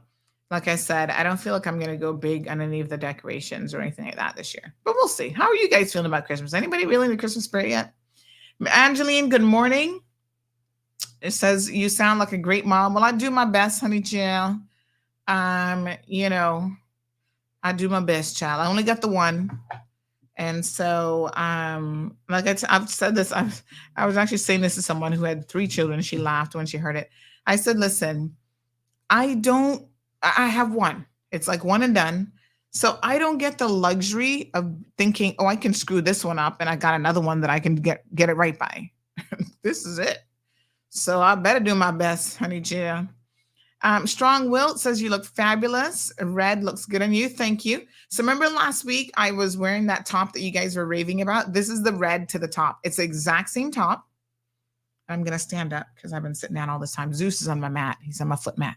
But this is the exact same top, except it's in red. So I'm going to order a couple colors because they got all kind of beautiful colors. So let me see here now. Yeah. So this is the same top, except this is red. So let me put on my house slippers. I do wear slippers in the house in case you ever come to my house. You got to take off your shoes at the front door, but I have to wear slippers because I'm not really supposed to walk barefoot because of my foot problems.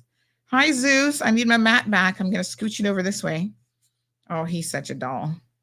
He is such a cutie patootie. My daughter keeps saying to me, Zeus keeps getting cuter every day. I was like, oh, she's so funny. I was like, yep, that happens now. She had an incident with Zeus this weekend where she claims that Zeus bit her and I wasn't there. So I can't vouch for how this happened. And I'm like, I saw the marks on her arm. It didn't really break skin or anything like that. But I said, what led up to the biting incident? You need to tell mommy the full story and not just be blaming Zeus, because sometimes she likes to be kidnapping Zeus and putting him in a box. And she's like, I'm building a fort and a prison. I'm like, the dog doesn't understand what you're doing. And he's still a puppy and he's not really into this. You can't restrict him like that because he might bite you. And I do know that he's a puppy still. So he's a little bit nippy and we've been trying to work on getting that under control. So that's why I don't like him jumping on people and that sort of thing. But I'm not so convinced that she was blameless in the situation. So I said, well, this is why I keep telling you, leave Zeus alone. Like if he wants to go lie down in the corner, he tends to follow me around. So, she wants to grab him if she's going on the porch and take him, kidnap Zeus and take him to the porch. But if he had a choice, he'd probably be right under my foot 24/7. So I said, leave the dog alone. Like if he wants to play with you, he'll play. He doesn't necessarily know that he's playing rough. So, keep that in mind. So anyway, the two of them are like, they're in a love fest though. She's like, oh, he's just so cute. And I said, well, there's more to a dog being cute. There's a lot of responsibility. You got to feed them, give them fresh water, play with them. But, you got to make sure that you're keeping them under good manners and stuff as well. All right. So Evelyn says, I'm feeling the same way. Too much to do. That's not our doorbell. That's not the doorbell. Hey, that's not the doorbell here, sir.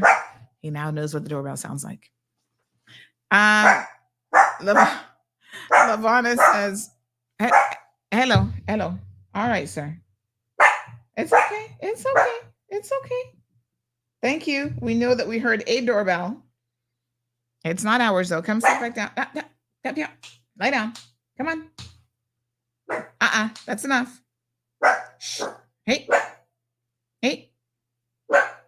All right. So Lavana says, I'm not putting up my tree this year. My children are all grown now, not feeling it this year. Still thinking if I should put up my lights outside or not. We've never been like huge outside light people. That's too much work, girl. Oh, you got to get up the ladder. And we normally do a wreath on the door. And then we have lights year round in our back anyway that are colored lights. Turn those on, put up your tree. We do a few decorations inside. I'll probably do that. When you have kids, you feel obligated to do a little something to bring the Christmas spirit forward a little bit. And big shout out as well. There's a lot of community events going on. So please go check out our community calendar on our website. We recently had to do some upgrades on the website. And one of the things that I really love now is actually how the community calendar looks. So, sir. Hey, stop it. Shh. So if you go down here, you'll see the community calendar down here. Yes, it looks so nice and pretty and colorful. So of course, Gimme Story is on. You got East End, North Side coming up. East End is tonight. You've got the vehicular licensing is going to Little Cayman. So they're having their district office is going to be open there. There's a professional development day for Cayman Brac. So schools are going to be closed on December 1st. So go check out all of these things. There are a number of Christmas events that are coming up that you will definitely want to partake in. So if you are an NPO, please send us your events. There's a number of people yesterday who did send us some stuff. Yes. And we appreciate it. And we will definitely share and post up all of those things. So I saw somebody sent me some stuff yesterday. Yes, let me see now. Yesterday. So listen, a young lady reached out. She gave her name, and I'm not going to tell you who. Oh, Johan's calling back. Hello, Sir Johan. Hello. Hi. How are you? Hi. Am I on air? Yes, you are. We just had one question for you. Here's Rudis. Go ahead. What do you want? How were the brownies? Dry. Stop your lying. Stop your lying. I do not make dry brownies. The brownies are dry, but they were made with love, so it's appreciated. Whatever. My brownies were not dry. Did you have them with or without ice cream? You gotta have it with ice cream, unless it don't count, babe. So if you don't have ice cream, milk will do. Milk will do. So you had a tub of ice cream just waiting for the brownies. I went and bought brownies after you delivered the brownies. You went and bought ice cream? Station. Yes. Yeah. I didn't have any at home, but you made a special delivery, so I needed to make it nice up by going and get some ice cream to go with it. What's going on? Who you buying up today? Oh my gosh. We still don't get to the MPs. We haven't started on them yet and the big salaries that they're making, but we just wanted to touch bases with you to see how the brownies were. Because I know you ate. Did you share any brownies with anybody else, or did you eat them all yourself? You gave me 3.5 brownies. How in the world am I supposed to share that? Four brownies. Each person gets a piece. That's the whole idea. I can't afford for that to waste because I don't know when you can make brownies again. Thank you. Oh my Greatly gosh. appreciated. All right. Have a good one. All right. Take care. Bye. I'm not doing as much cooking as frequently as I used to. So that's what, I don't know when you're going to make these again.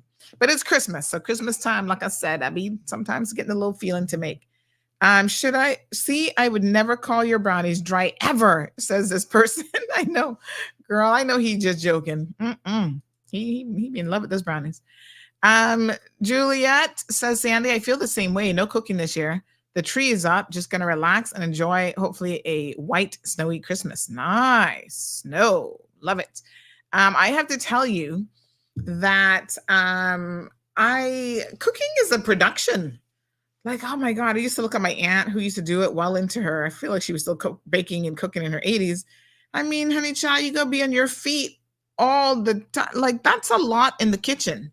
Like, even if, which by the way, big shout out to a lot of our local grocery stores because they do catering. You know, normally I've actually never cooked a turkey in my life. To me, that is just too much work. I'm like, I'm not gonna have time to be fooling this turkey. So normally I order from Foster's, but I know Kirk's does it. Hurley's, they all have amazing menus that you can buy your turkey and ham and all the sides if you want. So I might get like 2 meats from them and then I'll do the sides. But you know, with your turkey, they can pre-slice it for you. You can say, give me more dark meat because I love me some dark meat turkey now, honey child. So you get more dark meat than white meat. You can get extra legs and drumsticks and all kind of stuff. So they'll do all that for you. But still, even if you just did the sides, oh my God, girl, you'll be on your feet.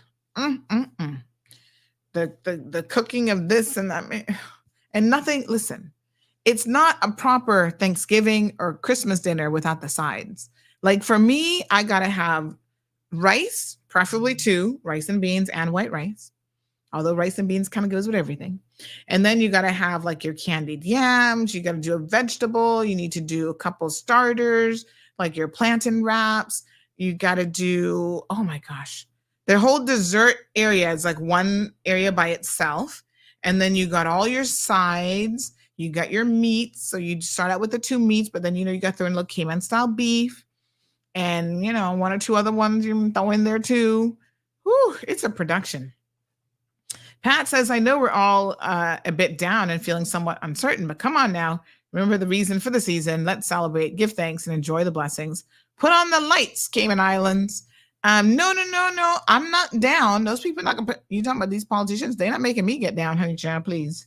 When I saw their salaries this morning, my eyes were doing a double roll in my head. No, I'm not down about anything like that. I'm always hopeful. Even if what sustains me in hope is that 2025 is going to be right around the corner and we can vote some of them out, I'm like, hallelujah.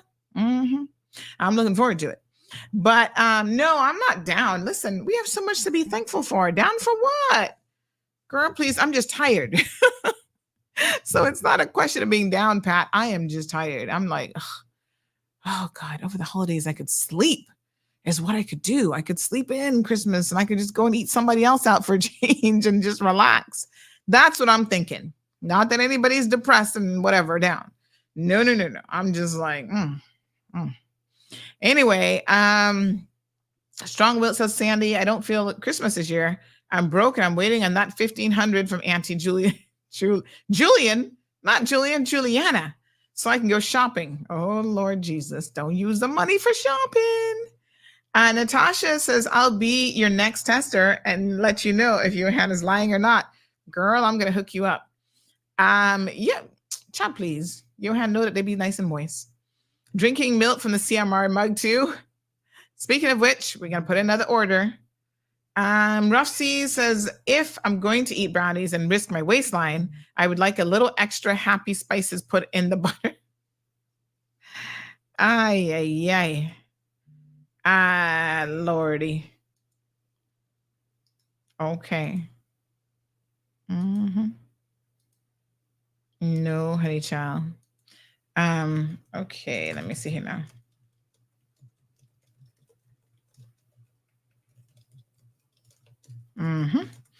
Okay. So, let me see. Natasha says Boxing Day is recovery from Christmas Eve and Christmas Day, prepping and cooking. I know, but then normally you're still eating. And I must tell you, one of the reasons I do like to cook for myself is the leftovers. Oh my God. I be eating leftovers for days. And The one leftover that I really, really love is Christmas and Thanksgiving leftover, because everything tastes so much better. Oh my God, you just put everything in that little plate, scrunch it all together on your little plate, and you, yes, girl, nothing like a good turkey sandwich a couple days after, or ham sandwich. Ooh, so now y'all got me to thinking I really probably should cook. Oh, Lord have mercy. Maybe I'll kick off my cooking show with prepping stuff for, like, show y'all some of the stuff I do for Christmas dinner. Rough C said, I had a cousin who brought some kind of vegan casserole for Thanksgiving. Nobody ate it.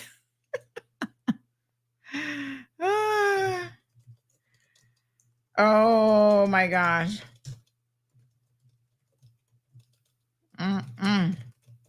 Yeah, there's certain times that you really should not listen. Christmas dinner is not about trying to eat healthy. Honestly, there's not a time for that. You save that till New Year's, and then you can start all over again. But in the meantime, you know, no, don't be trying nothing new for Christmas dinner. First of all, like, you got to keep the tried and true recipes. Vegan casserole. Honey, chill. No wonder nobody wanted to eat that. No, honey. Gabby says, I agree. I have a 2-foot tree that came with some lights, and I'm heading to someone else's house this year. Has anyone tried vegan wine before, says Gareth? Is that even a thing? Vegan wine? What the heck? Isn't all wine vegan? Doesn't it come from grapes anyway? How does it become vegan? Y'all just be slapping labels on stuff and be like, we'll call it. Oh, no, honey child. All right. Anyway, enough about food, because y'all making me hungry. My belly soon start growling. And by the way, I don't make potato salad a whole lot, but I must say the potato salad came out good. It tasted good. But the one thing that I did notice, because it's like the one with the what's it called? The beets, right? To give you that red color. I think I chopped my beets a little bit too fine. Like, it gave it the color, but you couldn't actually see the beets in it, which maybe some of y'all don't mind that. But I think next time I need to do chunkier bits of beets, and maybe a little bit more. Add some more beets. Anybody else love beets?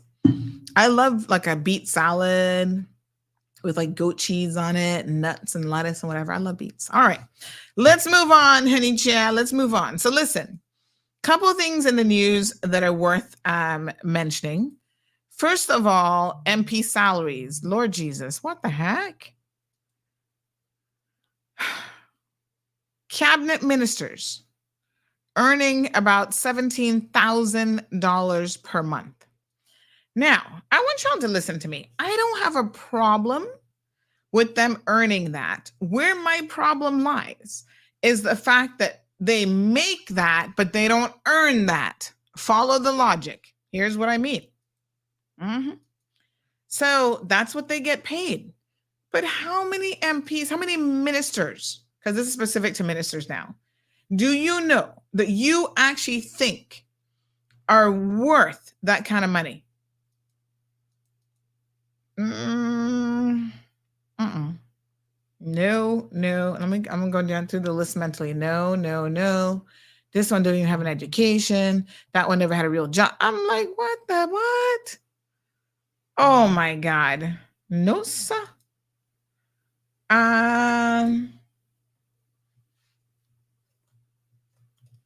So someone says, I only eat potato salad if it has beets in it. Yes, honey child.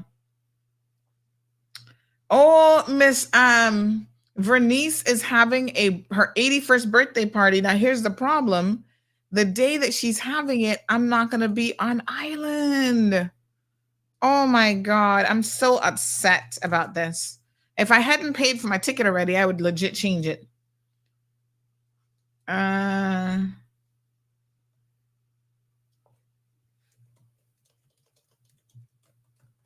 Okay. So yes, I need to call. I can make sure I call her for her birthday though, but I'm not going to be here. Not happy about that. 81 years old. My tweetums. Mm-hmm. All right. So listen, MP salaries, here's what we got. So the Auditor General produced this report talking about the remuneration for the cabinet, judiciary, MPs, and key management personnel within the civil service. So let's have a look at it. I know this is kind of small on your screen, but this is what we were talking about. This is what we were talking about recently, just Friday, about they're giving out all this money and they're making a ridiculous amount of money. The civil service, 50% of the country's budget, so just round it up to $500,000, actually goes towards the civil, to maintaining the civil service.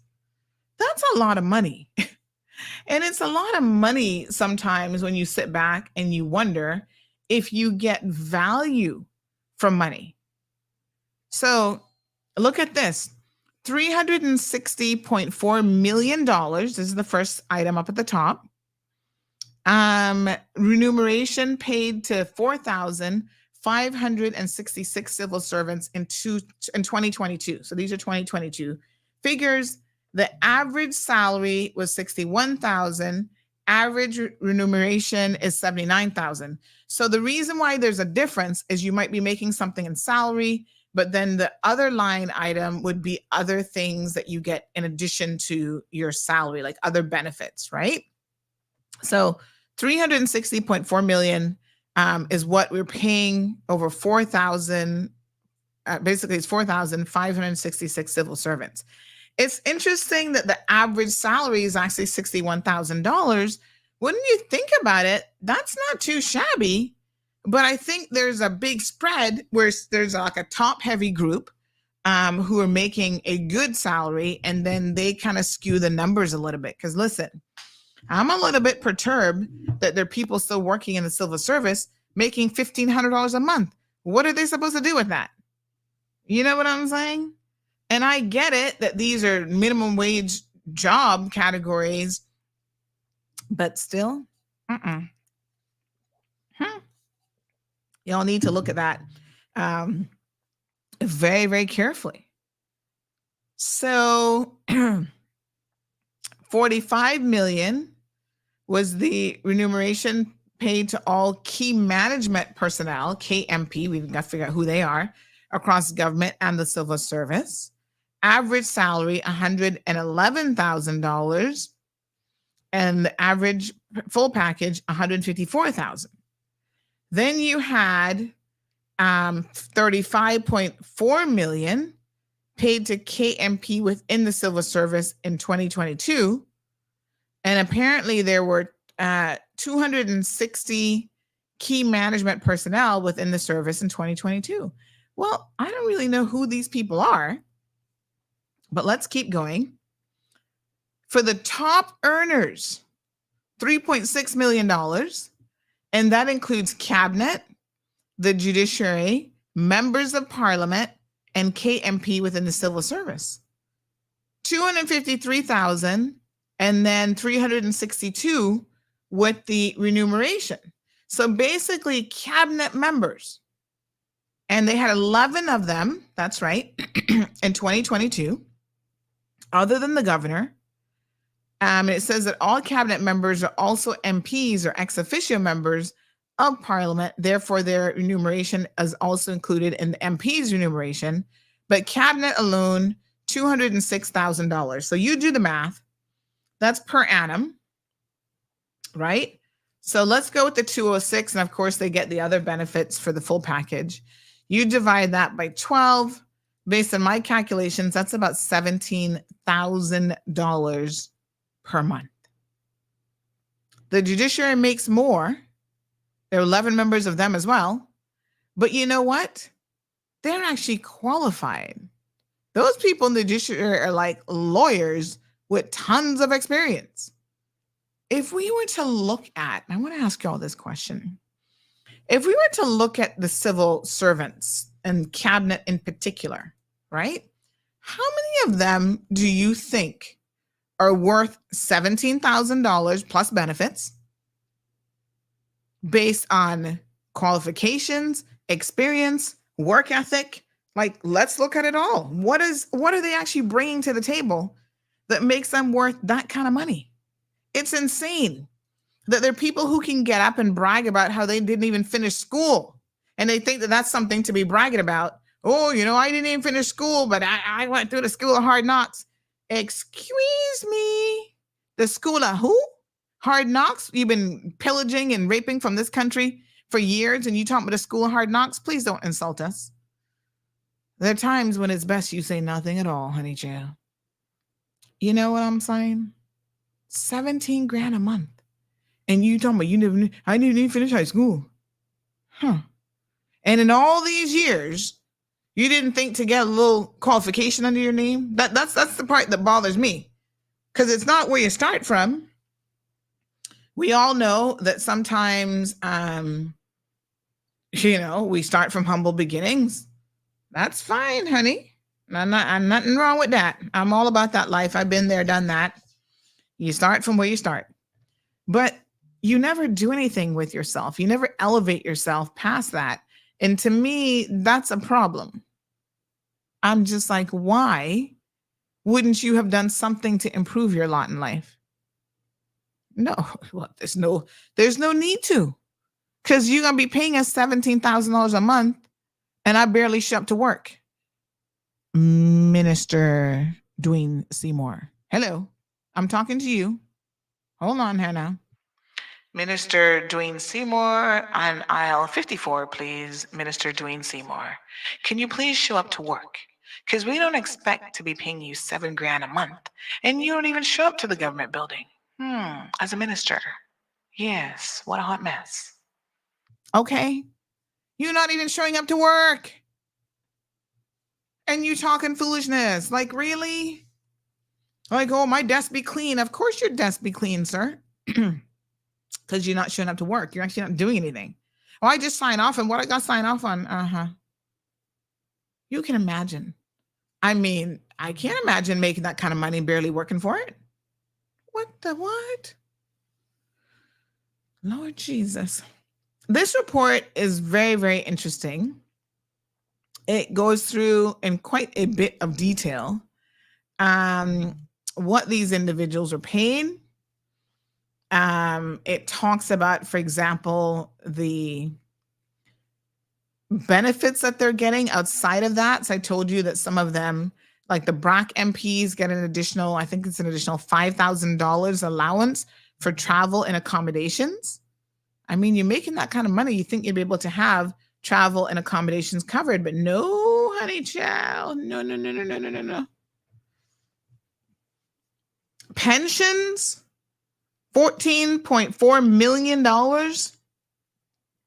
Now, I keep hearing people talk about the fact that, let me show you all this page, that, we don't have, somebody said to me the other day, we don't have that many people in the civil service. They're, who are getting pension because they all died before they're 70. I had to chuckle and I said, y'all are crazy. There are actually a lot of people who are getting pension money. And not only that, but some of them were entitled to early retirement because there was 2 different types of pension plans in government, right? And so there are people who would have taken early retirement because they reached that 33 in a third year or whatever. They took that, got their pension, and then turned around and went back and worked for government.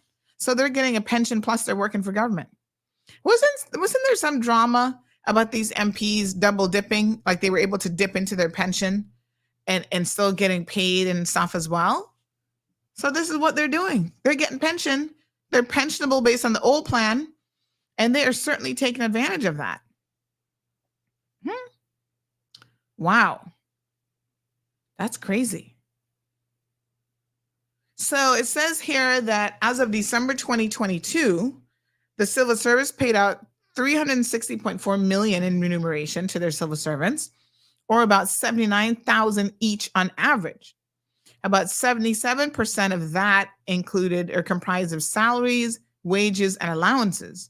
The remainder, which is 81.5%, or 81.5 million, or 23%, was for pension contributions and healthcare insurance. That's still a lot of money. 181.5 million. So this exhibit that's on your screen, like I said, I know it's a little bit hard to read, but this shows the civil service 2022 remuneration by category. So they have it broken down: salary, wages, and allowances, healthcare, over 67 million, pension, basically $14.4 million. So that's how they come up with that. And then they take an average of the salary and the average of the remuneration as well. Then exhibit number 2 shows you the breakdown by ministry, right? So they have all the different ministries: cabinet, judiciary. Who's MOE? Ministry of Environment? Why are they so high? Is that who that is? Number of employees. Oh, they have a lot of employees. Wow. So cabinet, judiciary, MBCL. I'd have to look some of these up. I can't remember all these acronyms. ODPP. They're all the way down there. Oh, I expected them to be a lot higher as well. That's the office of the prosecutor's office. So key management personnel within the civil service earned a total of 35.4 million, or about 136,000 each in 2022. So again, they break that down for you: salaries, healthcare, pension, and so on, right? But the area that I'm most concerned about is, so this is chief officers. Chief officers doing okay too, honey child. Average salary is 155,000 for chief officers. Ooh, honey, you need to hold them more accountable for that kind of spend. Members of cabinet. So this is the bit now that members of cabinet earned a total of $3.3 million, which is about $305,000 each in 2022.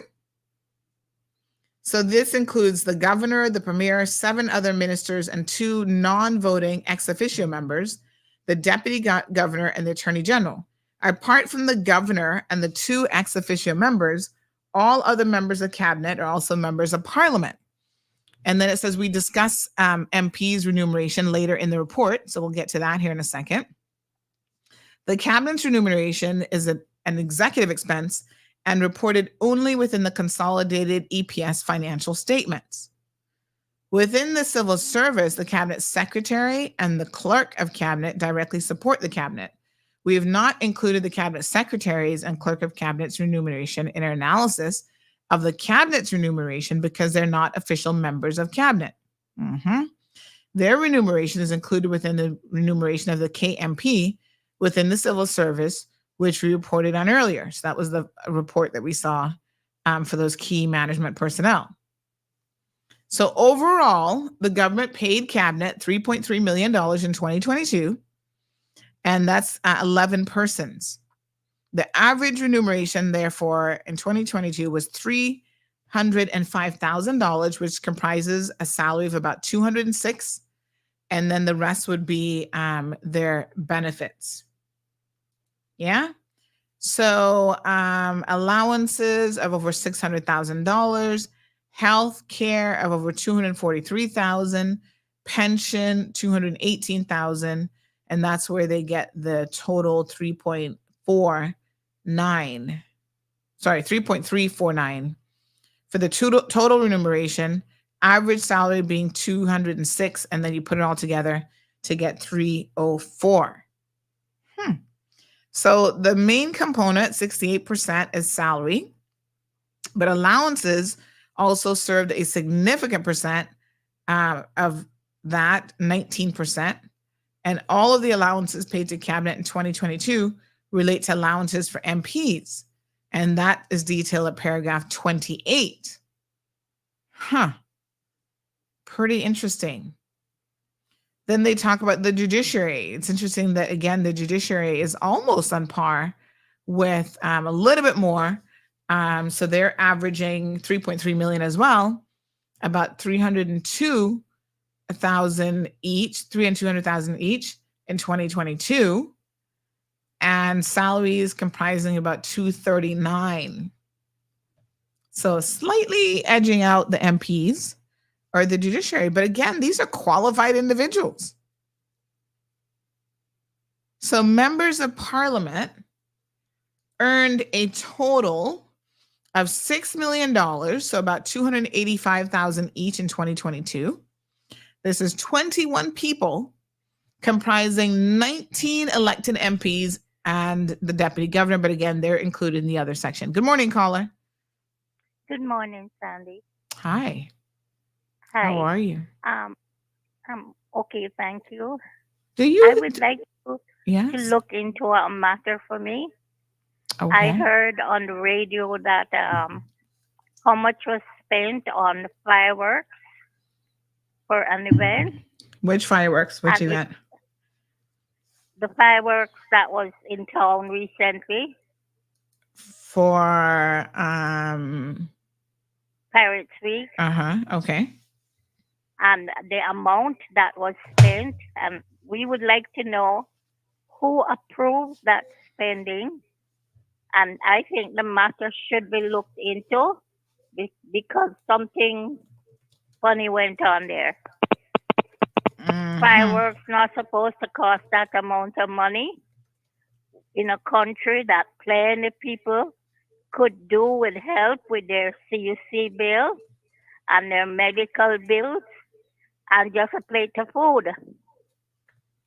You know, and it is serious. I've been trying to get onto some other shows, but like they never have open line because soon everybody is going to forget about this matter. And it needs to be looked into, like who approved the spending and to see receipts. Because nobody spends that amount of money on fireworks. How much are you hearing it is, out of curiosity? How much money? 60,000. All right. We'll put in an FOI request. We'll send I guess that would be health and heritage, not health and heritage, culture Sandy, and heritage. Can you please follow up on it for me? Yes. Because time has passed, and I really need this matter looked into. And outside here, everybody's talking about it, but nobody is saying anything on the public radio shows. But everybody's talking about it. Thank you so much. Thank you. Have a nice day. Thanks. You too. So we'll definitely look into that for sure. Now, let me say something about fireworks. I know that this is going to be very controversial, and there's probably a lot of people who are not going to like what I'm about to say, but I think it's about time that we did away with fireworks entirely. How many people might get upset today? I don't know. The fireworks companies, probably. Listen, have we not arrived at a point in time in our lives, even with the technology that's available, where we don't really need real fireworks? I want to give a big applause. Hold on, honey chill. Where's my little applause button? Yes. Big applause. Lord, the applause button sounds kind of loud today. Big applause to Kimana Bay for doing away with fireworks this year at their Christmas tree lighting. Instead, they did this amazing LED light show. Why can't we have an LED fireworks show where there are actually no real fireworks that are polluting the air, polluting the water, because normally they do it over open water, scaring dogs half to death? You know, surely there is a better way of now doing fireworks that could be a much cheaper alternative and much more environmentally friendly than what we currently have. I'm just saying. Am I the only one that is thinking this? Like it's time to do away with fireworks? Why is it the government in particular has to spend an enormous amount of money? And we're going to find out. I'll put in the request, Miss, to find out exactly how much money was spent on fireworks for Pirates Week. But I think it's time that we did something different. And maybe it's time to give up fireworks. Like we've moved past that now. That's how I'm feeling. I don't know. Do you guys agree? Maybe this should be our next poll question. Is it time for us to? I got to write these down because every time I say this, I forget afterwards. What was I thinking was the poll question again? So the question then becomes: is it time for us to do away with fireworks entirely? I would be voting yes, it is. I'm going to take out my little to-do notepad here and write this down. Okay. Do away with fireworks. Is it time? $60,000 in fireworks to me is a waste of money. I would not spend that on no fireworks. Probably ever. All right. Let me see. Rough Seas. Hello.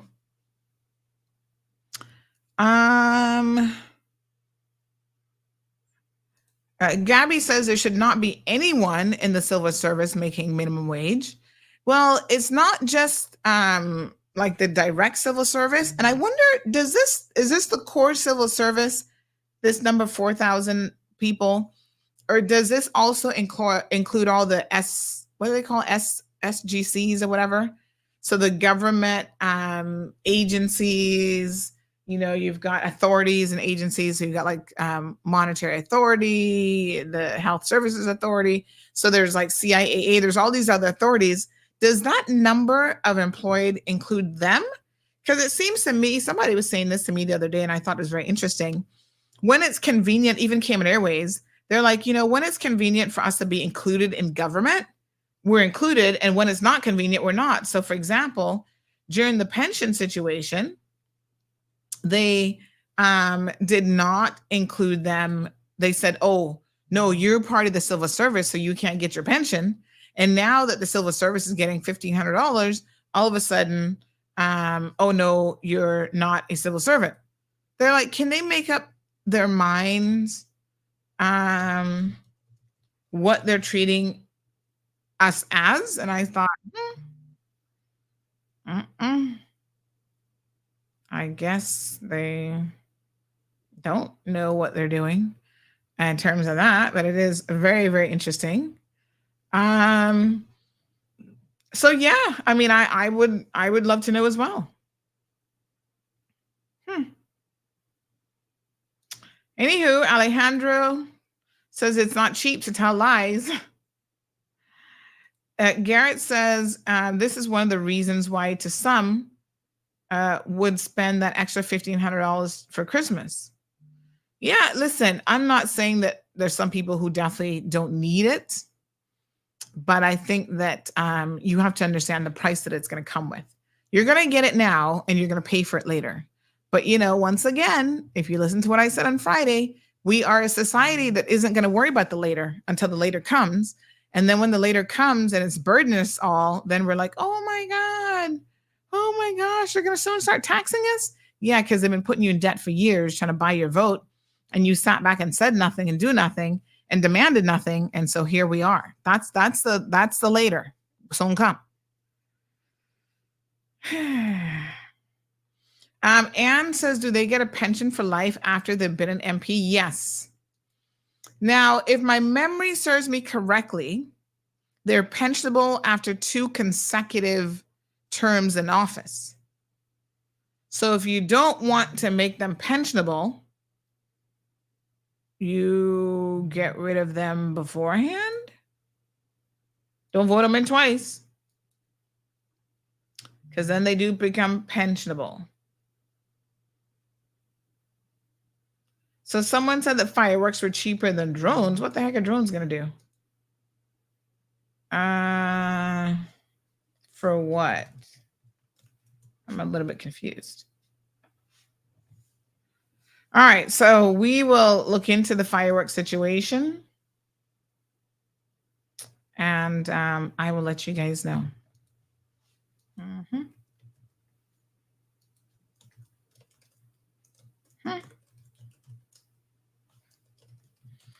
Okay. Let's see here. Marshall says those that don't show up for work should be in school trying to get a degree or some kind of higher education. They should be, but they don't. And apparently they don't have to. And so, yeah. Rough Sea says, just wait and see how expensive it will be to have a drone show to replace the fireworks. Is that the solution, though? I mean, I don't know what we're replacing it with, but I don't know. So he says, that will be a big fat no for me. Barbara says they also scare children. You're not the only one. I totally agree. No fireworks. Melanie says, get rid of the fireworks, please, please, please. And thank you. The animals will thank you. Gabby says, talk about money going up in smoke. Literally. Yes. What a hot mess. Miss Dean, good morning. How are you? She says, better late than never. Rough Seas said it wouldn't be any cheaper than a drone show. So I don't know what's involved in a drone show. I'm not really sure. I'd have to do some research there, to be honest. But do we really need to do it at all is my question. I don't know. I'm going to do some research and find out. Marshall says people are always complaining about the government spending money here and there and in everything that's not really called for. But have y'all stopped to think whose money they're spending? It certainly ain't coming out of their pockets. Food for thought. Definitely not out of their pockets, honey. Yeah, they're keeping that $17,000 a month.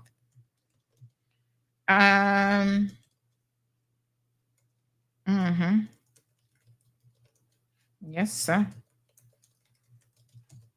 Yep. Okay.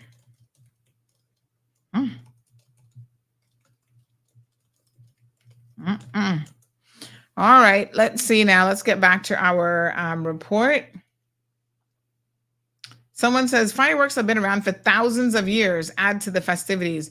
I'm pretty sure fireworks have not been around for thousands of years. What kind of nonsense is this? Let's see how long they've been around. Thousands of years. Are you kidding?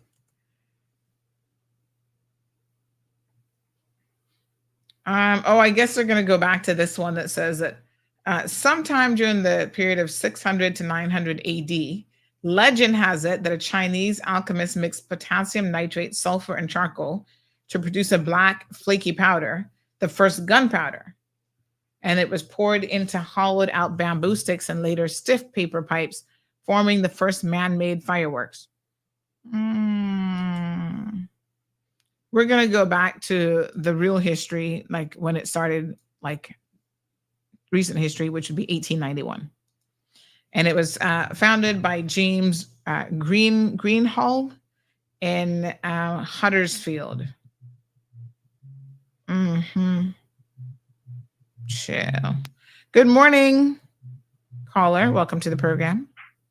Hey, good morning, Sandra. How are you today? Not too bad. How are you? Well, I'll tell you this. I never sleep well at night. I never do, because there's too many thoughts running through me, and what's going on. But this is one of the worst I've had. One of the worst nights I've had in quite some time. Thinking about what they say they're paying these ministers. You were reading it just now. It's ridiculous. And to think that those same people, how I'm going to name the nationalities, because that's the nationalities that they can get for helpers and nannies raising their children and whatnot. $6 an hour, and some of them are making just as much, if not more, than a U.S. senator.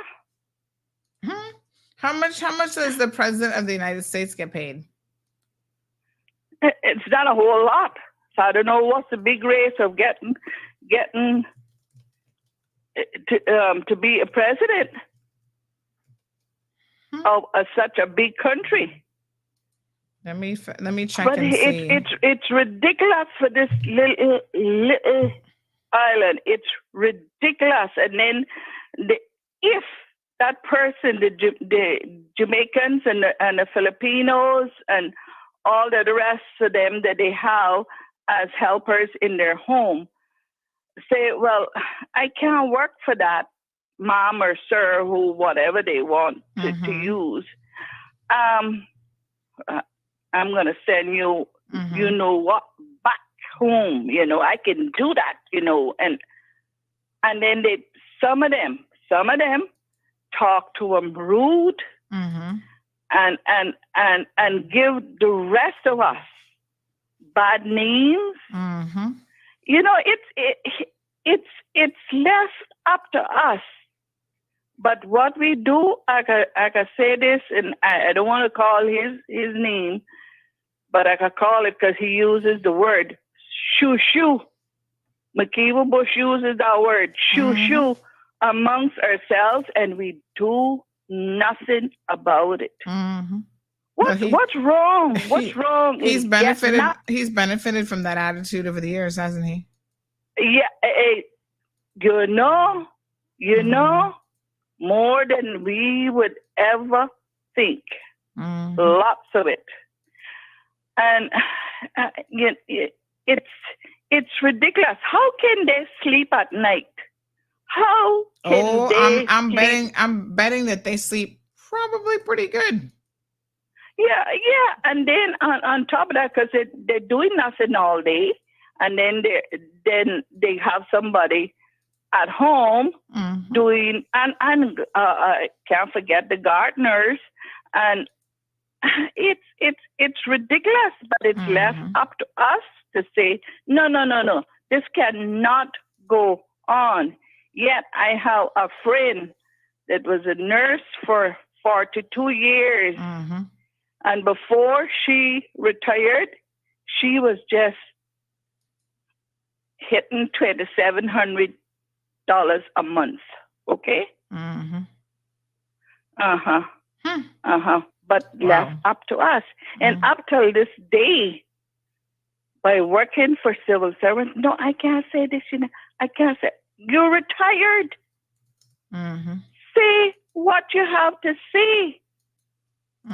It's like I say, it's left up to us.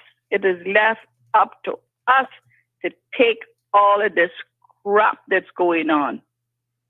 Really, honestly. Thank you, Sandra. Thank you, my dear. You're and most your show welcome. is very good. A lot of information, some information we never dreamed we would hear, but we're hearing it all. Thank you very much. Thank you so much. So I can confirm that the salary for the U.S. president is $400,000 U.S. per annum, with an expense account of about $50,000. So what did we say our MPs are getting again? Let's do the conversion. So they're making 300. Let's back it up here to page number cabinet salaries. Okay. So average salary. Let's include the remunerations though, because that includes the benefits. They don't have an average expense account, like they don't get just 50,000 for expenses. I guess whatever their expenses are, they would get that reimbursed as well, right? So I don't think there's a cap on expenses here. So it's 304,502 divided by what, 0.82? Is that the conversion that we would use? So 371,343. So almost just shy of 28,656. Shy of what the president of the United States makes. We have at least 11 cabinet members who are making this kind of money. I want you to let it sink in. This person asked the following question.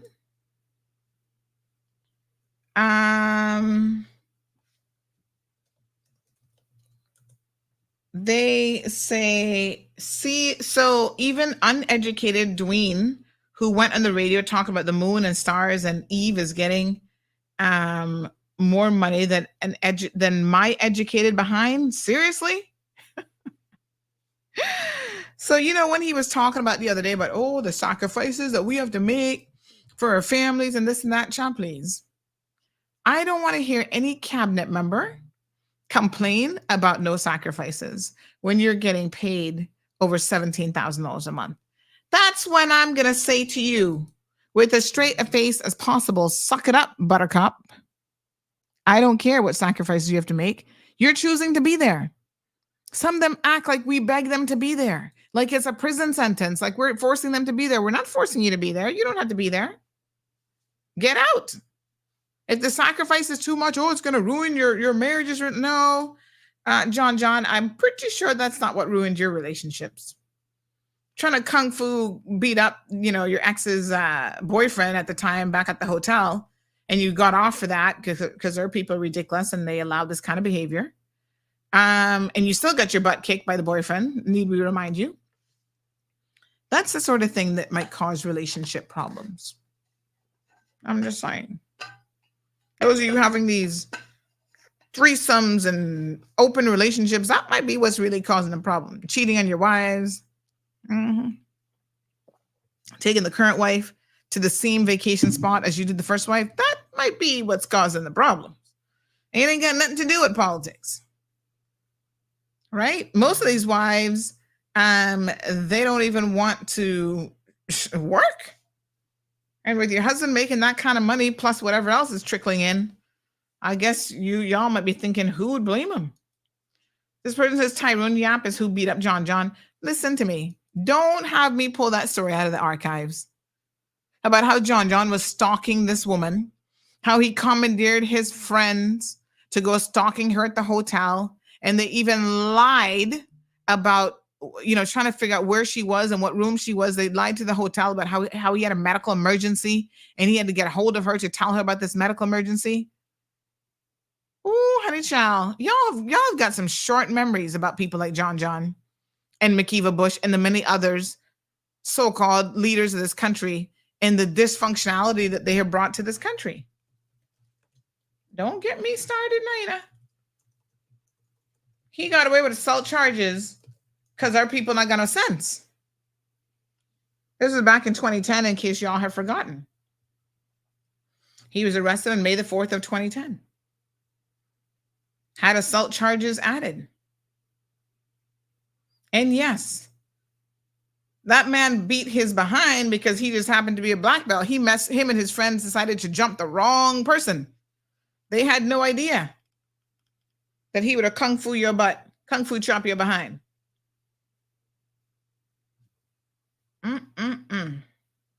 What a mess. And he admitted in court to lying. Yeah? Hear what he had to say in a statement. Well, this came out of the statement from the press office of the premier. So, of course, no other premier in their life would have said this, but none other than McKeeva Bush. As Caymanians, we understand and empathize with the pain that is endured when someone against God, y'all love to use God naming, and one of these days, he's going to strike you down with some lightning, against God and against all social and ethical obligations, interferes with the sacrosanct relationship. This came out of Premier's office. It is in the appreciation of the circumstances of these considerations that we publicly voice today our continued support and confidence for our colleague and friend, Mr. Dwayne Seymour. No, it ain't got nothing to do with God. It has nothing to do with a social and ethical obligation, interfering with no sacrosanct relationship. That ain't got nothing to do with it. You and your wife were already separated and I believe divorced. And if people read the divorce papers and what she had to say about you, honey child, they would be really shocked and surprised. Let's not crack open those archives. What I will say is, this is the Godo Boys Network. This is what they do. They're cheating on their wives. They're fornicating all over the place. When they become an MP, they feel like they have even more of a right to do so. And he don't have no respect You talking about this goes against God and against all social and ethical obligations? You have zero respect for your own marriage. Look at your track record, folks. I'm talking about these MPs now. Out there fornicating and having affairs all over the place.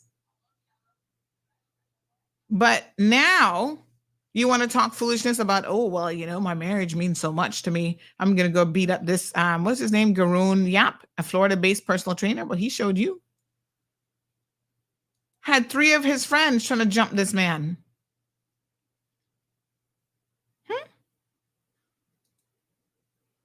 And this is not the only time, for the record, that John has demonstrated that he got a little bit of an anger problem. We reported on another incident back in 2019 where he was at an under 17 event, children, and this man said how he's going to F somebody up in Bordentown at a children's match at the Bordentown Sports Complex. Talking about, you need to watch yourself. You need to watch what you're saying. You need to watch what you're saying. This was a quote. You think I don't know, but you better get your face straight. You better get the full story. You better watch your mouth. Don't worry, I got something coming for you. And then said that he's going to F him up. I soon fix you. Don't worry. I go F you up too. This is what he told eyewitnesses. We quoted in this story, paranoia is another word for ignorance.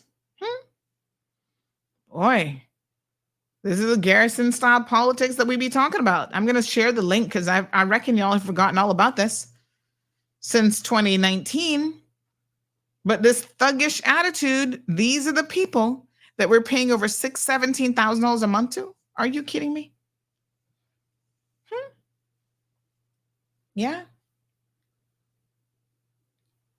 Yes, this is the kind of behavior, folks, that he is engaging in. And he actually fabricated the story around, again, why he needed a wife to come out of the room and expose herself and even expose the man that they could jump him. I want you guys to please remember the reason why I bring up these historical events, because when they get up during COVID, and they start quoting the Bible and they start talking about the good Lord and the this and that, it is all a show. It is a show to fool the people of this country. And you guys need to stop falling for it. Good morning, caller. Good morning, Sandy. How are you today and your listeners? Too bad. How are you? Good, thanks. Well, salaries of politicians, always an interesting thing, you know. A lot of times when salaries are put up, like when the members of parliament pass the bill which will increase their salaries, they usually ensure that everybody gets something. They give the civil servants something, they give the ministers something, they give everybody something, so that there's nobody there who will oppose. So they are always very clever the way they do it all over the world. But when I look at the Cayman ones, I tell you some of the things that come through my mind. I say, first of all, I have to accept that Cayman is an affluent society. It's also expensive. The average, according to those figures, I think the average civil servant gets around something like $78,000. So if you consider that, and then you look at the chief officers, I think they are also a little bit high, but I've got less of a problem with the professionals. It's only when I look at the gap between a chief officer and the politicians, that's where the problem is. Because from the figures, I think the chief officer's salary is about $17,000 a month, and then the MP is somewhere around $23,000 a month, which is about $6,000 more, and then the minister is about $2,000 higher than that, about $25,000. Now, I just think that, like a lot of other countries, they don't believe that a politician should earn much more, if at all, than a professional.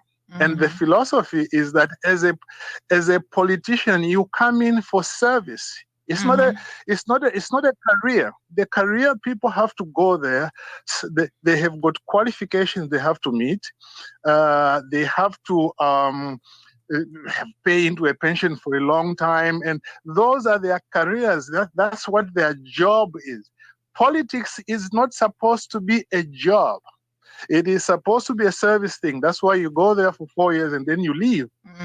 So I find it very interesting that the salaries for the backbenchers and the ministers, the politicians, are very high. I remember way back in America, in the UK, they found that actually the highest paid person in parliament, or rather in government, was the chief parliamentary counsel, the guy who was the head of the department which writes the legislation. And I've been privileged to be head of drafting in 2 different jurisdictions. They found that that person was the highest paid in the civil service in England, was getting even more than the prime minister. Why? Because even in the UK, there is this sense that as a career, yes, you should get a reasonable, like a good pay. But as a politician, it's not supposed to be a career. Now, there are a few exceptions. The MPs, for example, in Singapore also get a lot of money and so on. But I'm not quite sure that conceptually I accept the idea that politicians should get that high a salary, even more than civil servants. I think conceptually it is totally wrong. Now, the other thing you mentioned also, which is very interesting, is about people who say, oh, but I could have gone to this firm and been an equity partner and made millions. What a bunch of crap. Okay? One, the reason why some people don't stay in private practice, it is because it is a hard job to do. One, you are there very often, like if you are in criminal practice, the client calls you 10 o'clock at night, has been locked up. Or if you are dealing in the financial services, oh, this market is going this way, that way, we need this and that contract. It is hard work to do, and you have to be able to be consistent in it, to spend a lot of time in it for you to build a practice to a point where you can make a lot of money and maybe become a partner. So this idea that, well, I could have stayed in such and such a place and I could have made more money is a bunch of crap. Some people find it it's laughable. They just find it easier to get into a job, get a nice paycheck, allowances, easy life, and also there's some other money which is not in those budgets, the one we are talking about, which may be even more than that. So they consider that is why they stay in that. So I think this is a worthwhile discussion. It should be talked about. I thought I should throw in that. Thank you so much. Really appreciate it. Yep. No, it's worth it. Worth discussing for sure. And like I said, that's why I chuckled personally as someone who has a little bit of experience in the legal profession when she's like, oh yeah, I could have just stayed at Truman Budd and made all kind of money. I'm like, I sincerely doubt that you probably would have been making this kind of money, especially for the output. Because as the caller rightfully said, and I hope that point was picked up even when I made my comments yesterday, you don't get that and you barely show up to the job. You don't get that failing us as an education minister. When you're failing in a law firm, you know what they do? They fire you. So you wouldn't have stayed at Truman Bodden or any other law firm and made no partner unless you were willing to work some very, very long hours. And I got to tell you the truth, most of these partners in these law firms, when I say long hours, they're pulling 18, 19 hours a day. Their health is suffering because of the type of hours that they're keeping in order to make the amount of billable hours to even get to partnership level. So don't kid yourselves. Being a partner in a law firm is not something that you're going to get just overnight or that's going to come to you because you're lazy. Good morning, caller. Hello. Uh-oh. I think you're butt dialing me, girl. She doesn't even realize she's typing and butt dialing me. Lord have mercy. I don't know if that was a butt dial or a finger dial. Something dialing that shouldn't be dialing.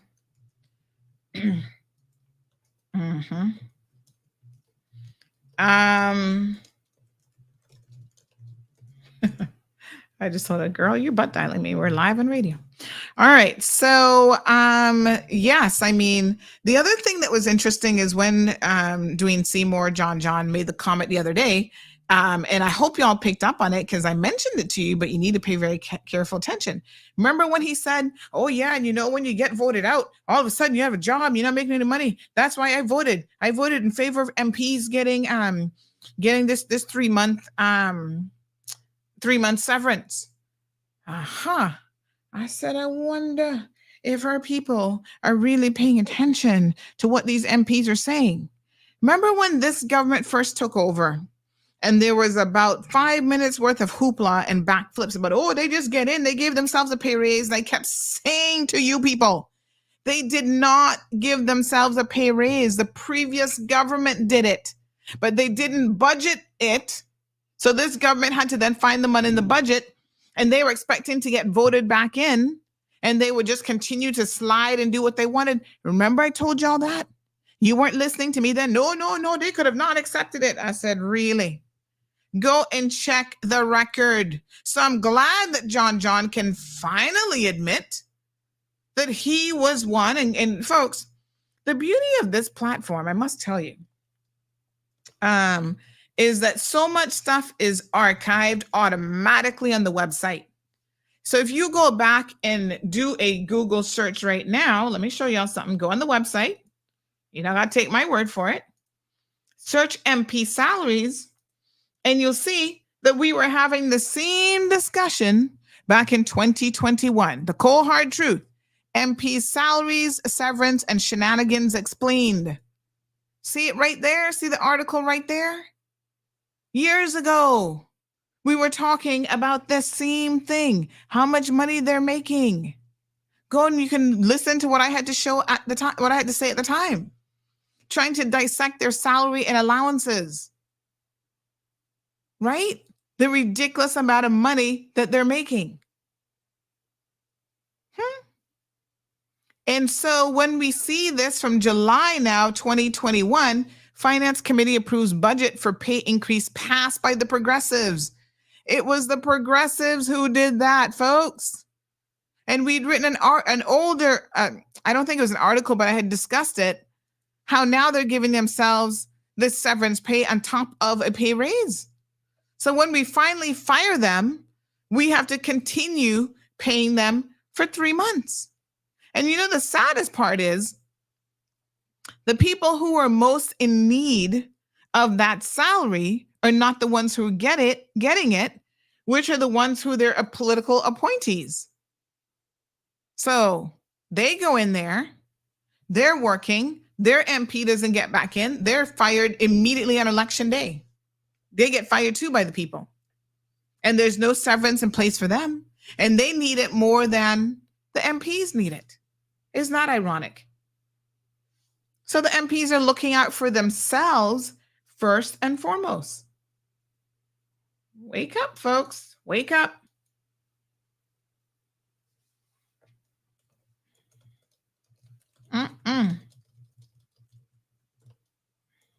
What a mess.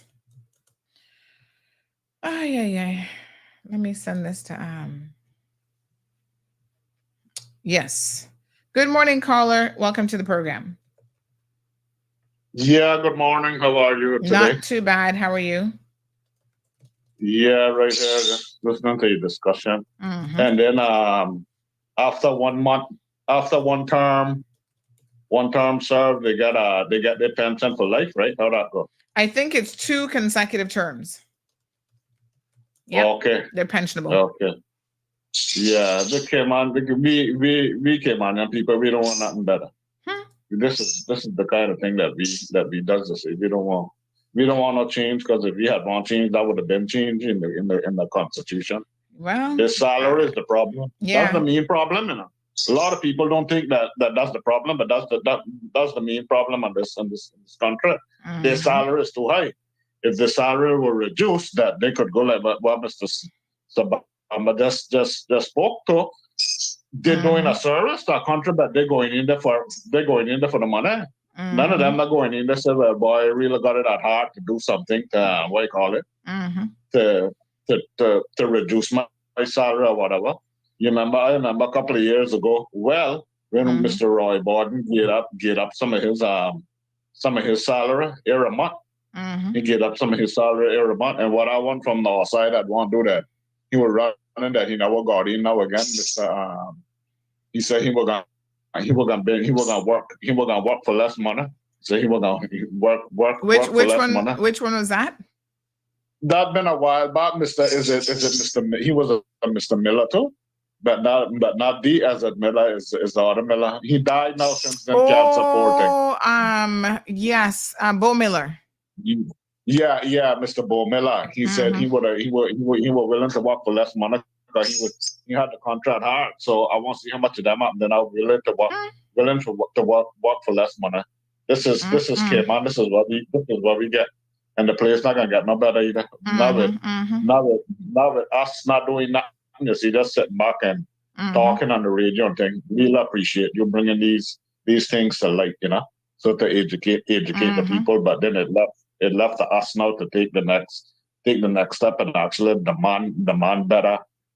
Demand better. These people that get big time money, big time money, and not worth the dollar that they paid. And little man on the street now. They can't get nothing. Look at the garbage. Little man picking up garbage and thing on the garbage trucks. They beat them down. They beat them down for a salary, and they're giving themselves all kind of big money. You see, that's a hypocritical thing that we got going on here. Yes, my dear. Thank you so much. Appreciate it. Yep. Okay. Okay. Thanks very much. And in the same vein of how forgetful we are about things, right? Let me read this snippet from CNS back in 2011 about the verdict, the case here with Dwayne Seymour. So it said that, about how the incident took place. And it says that, listen to this, during the trial, it emerged that Seymour had found out that Yap was on island as a result of information he received from someone at the airport, but denied that it was from immigration. Wow. What? I wish the anti-corruption unit was around then, because this is the kind of thing that you arrest a person for. How did he get that information? Is it through the fact that his company, APS, who works security, has contacts there at the airport? Who would have told him that this man arrived off island to see his ex-wife? It goes on to say that it also emerged that the UDP representative gave a false account to the police when he reported the fight with Yap and asked the police to investigate the matter. MPs lying in a report to the police, and we still elect them term after term. What is wrong with us? I will say it. The last caller said, we are getting the people that we deserve. You have someone who assaults and beats up, who gangs up with his little buddies, somebody, lies to the police, lies to the hotel staff about why he needed to urgently reach his wife, right? All of this, and y'all still electing this man to public office? And you wonder when they're lying to you, the people, when they're doing this, that. No, honey, child. Y'all got to do better. Wow. It goes on to say that according to the security guard on duty that night, Seymour had introduced himself as the MLA for Bordentown when he parked in the fire lane at the hotel and said he's waiting for his wife. He had asked the security guard if he knew what room she was in and if he would give him the key. But the officer had pointed out that he did not know, and even if he did, he could not give him a key. Boy, I tell you all. Oh my gosh. Then he turned around and tell the security guard, security, you not see nothing yet. You not see nothing. So in other words, you didn't see anything, just walk away. Then he went on to tell police that Yap had attacked him first and that his friend Minzette had been the one fighting in the bushes with him. Seymour, of course, denied the charges, and once again, a jury of his peers let him walk. Only in the Cayman Islands do we have this type of a Keystone situation? We got Keystone cops and Keystone amateurish MPs. So they're not educated. They're lazy and don't work hard, right? And on top of that, they're out there fighting like hooligans in the streets. They threaten people. They have no broad-upsy, none at all, right? Cheating the people, cheating on their wives, cheating every which way, getting kickbacks and all sorts of stuff. But yet this is who we continue to elect to public office. We're actually acting like we don't have any better choices whatsoever. What's up with this? My God.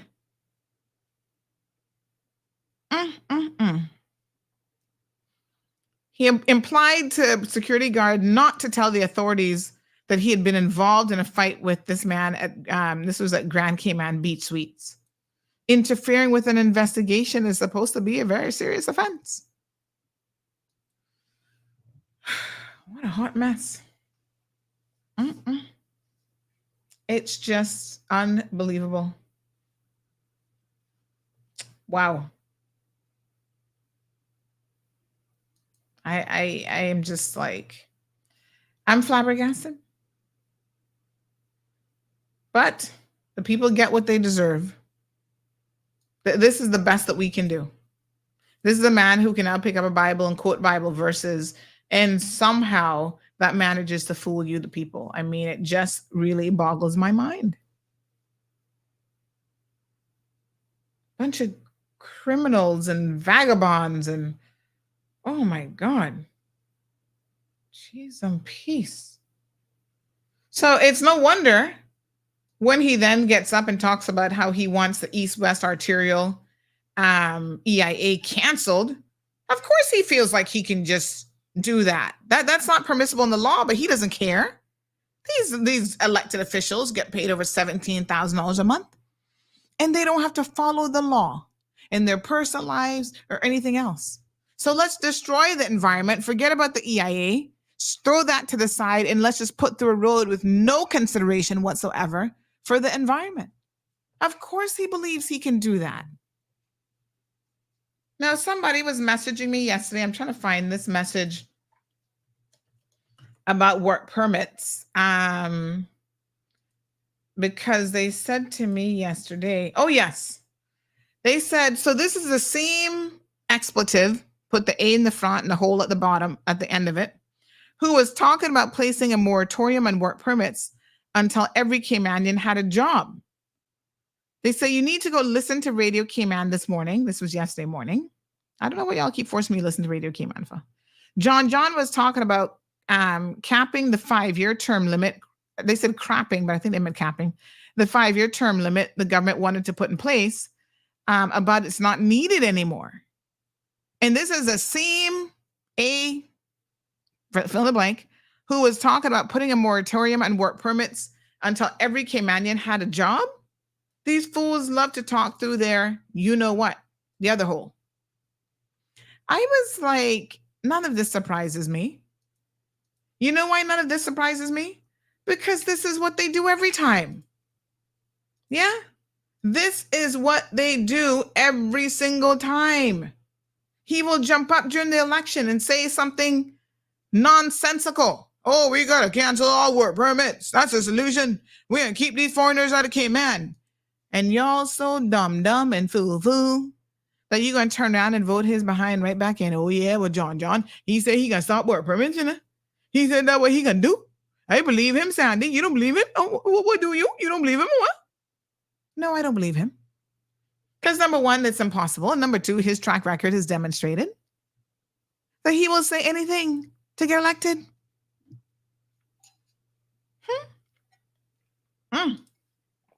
Aliano says, yep, exactly. A one-horse merry-go-round. Oh, my God. Cameron said it must have been full moon tonight. Oh, honey child. I think last night was actually a full moon. Oh, my gosh. Although this morning when I woke up, it looked pretty full as well. Isn't the moon the most beautiful thing in the world? I am traumatized with the fact that his story has made me look at the moon differently, but I love a full moon. Oh, my God. The moon is so gorgeous. And if you wake up early enough in the morning, just as the sun is starting to rise, you can see the full moon in one direction, the sun coming in the next direction. What a beauty. Cameron says that's how we talk. Some of us, yes. Just like that. Now God knows that. Oh my best son. Are you sure you're not gonna what you got what we got the vote for? Good morning, caller. Hello. This is who, sorry? Oh, delivery. You can go ahead. You're on your way? No problem, dear. Okay, you're welcome. Bye-bye. My project. Whew, I'm busy. Let me tell Miss Stacy they're on their way. Okay. That means no overtime for me. Okay, so uh-oh. Let me hit the insert button. Yes, honey child. I'm here working overtime, trying to secure a little something for my daughter because this place is, I tell you what, every day I gotta shake my head. I still love my country, but boy, we got some shaping up to do.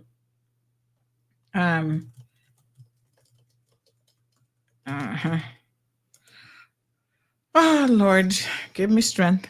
Yes, Cameron, that's how some of our people talk. I hate to tell you, but, you know, it is what it is. I'm just telling y'all the cold hard truth. And I got I don't have no qualms about how they talk. It's what they're saying that don't make no damn sense. I'm like, what kind of foolishness you going on, man? Siobhan, good morning. She says, I don't believe any of them. Well, you believe very little. Put it that way. Garrett says a full moon helps her observations at night hours. What kind of observations are you doing? What? Ooh, hot mess. Blackberry says politicians sound more like gangsters and mobsters. I know, right? And like I said, the people have a very short memory. Rough C says that $500 million a year that goes towards the civil service, does that include the MP salaries or is it a separate bill? So I believe, but I will confirm Rough C's, that is included. Because it's all coming out of the public purse. So let me just confirm that, because I don't want to give you any misinformation. But if I had to just go off the top of my head, I would say that it is included. Yeah? All right. So they introduced pay raises. They gave themselves a 3-month severance. I'm trying to find this article as well, because I think I did something on this. And what else did they do? So, you know, they're looking out for themselves at the end of the day. I think that what we need, honestly, is to start to elect people who actually are looking out for us. Now, in theory, I don't have an issue paying people well if they're qualified and if they're actually getting the job done. When they're not qualified, when they're lazy and they don't show up to work and they're not even educated, they can't even hold a conversation, they can't even go overseas and represent us with any degree of decorum and sense. It's an embarrassment to see them stand up in our parliament, much less imagine how they must act when they go overseas. They refuse to take good advice from people. So they have an entire protocol office that had a protocol manager. Thanks to Chris Saunders, that's no longer the case. But anyway, you know, people trying to give them good advice about this is how things are done and these are the protocol procedures. Someone who is actually trained in protocol. Government has spent good money training people in specific jobs. And these knobhead MPs don't want to listen to anybody with sense because they're making $17,000 plus a month. They think they know it all. How about that? You know, you're truly an intelligent person when you know your limitations. When you can say, I don't know something, let me go to the experts. Whether it is protocol expert, whether it is speech writing experts, you know, those are the people, the education experts. That's who you go to. No person in their right mind would advise Julianne O'Connor Conley that we have $50 million plus for her to build a school in Cayman Brac where there is no business case to support it. But you see what they do? They make that kind of money and they still ignore the civil service. Now, let me say something about the civil service. Because some of y'all think, boy, I don't know. Sandy seems to have a love-hate relationship with the civil service. Let me make this very clear. I will support anybody doing the right thing. Our civil servants work, a lot of them work very, very hard. And they deserve the praise and the accolades. We also have a percentage of them that are lazy, incompetent, and shouldn't be in their jobs. So I'm not cutting no fat with nobody. If you fall into that category of the cap fit, then you must wear it. Just like this police officer I had to deal with the other day with this property damage case, Mr. Uriel Williams. Why is he still a police officer? Every single lawyer I tell this case to, they're like, he's still around, but he don't know his job. And I said, well, if he hasn't known his job for the umpteenth years that he's been around, why is he still in it? If he can't do his job, why are they sending him out to calls, right? That they know he can't handle. He's not going to make the right decision, and he's going to be screwing up people's lives in the name of we're here to serve, to protect and serve. He's not protecting and serving nobody. In fact, I would argue that he was protecting and serving some New York criminal. Why is he still there? You see, this is where the civil service needs to shape up. So I will go to bat with the civil servants and for them when they're doing the right thing, when they're being harassed by these MPs, etc. But I'm not going to go to bat for you if you're doing all the wrong stuff and you're incompetent and not got no sense. You're going to get called out just like everybody else. And I know sometimes they be getting up in their feelings, but y'all will get over it. Cameron said, well, you say log ahead. Strong Will says, Sandy, John, not even, he don't even know if Panadol is an over-the-counter drug. Poor him. I mean, I don't know how he became health minister of all the ministries. Lord Jesus, how y'all made that mistake under the progressives. Only the good Lord would know, but they don't care. And Rough Seas says, but let's admit, none of them are going to argue against their paycheck either. Who among them will stand up and say, you know what? We'll all take a 5% pay cut for the sake of the people. You think any of them would raise their hand or say, I don't think so.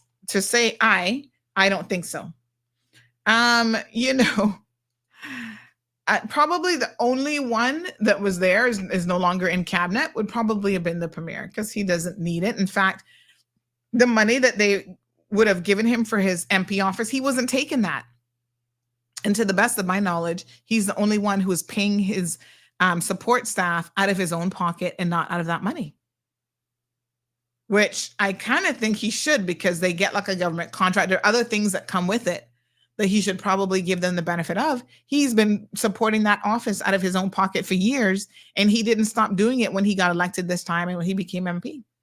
So he would be the only one that I would probably say I'll take a pay cut. The rest, no. Sandy, that is so true. Kaboom. Some of them are just so lazy. What a hot mess. All right, folks.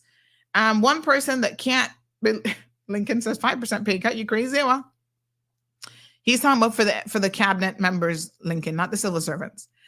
So listen, one person that can't be lazy around here is me. I have got to get to work. I've got a full slate of appointments. I've got 11, 11:30. The list just goes on and on and on. So I need to get to work this morning, folks. Listen, y'all have a beautiful day. We'll be back. Tomorrow's Hump Day Wednesday. We will be back right here in the studio. Y'all, please be good. And if you can't be good, we'll just be good at it. All right, honey child. Thank you for tuning in to another episode of The Cold Hard Truth on Bobo 89.1 FM. Cayman's #1 talk show is live weekdays from 7:30 a.m. Never miss an episode again. Watch anytime on CMR's Facebook and YouTube channels for the latest show episodes. Don't forget to follow us online on our social media channels and visit CaymanMarlRoad.com for all the latest news and community happenings.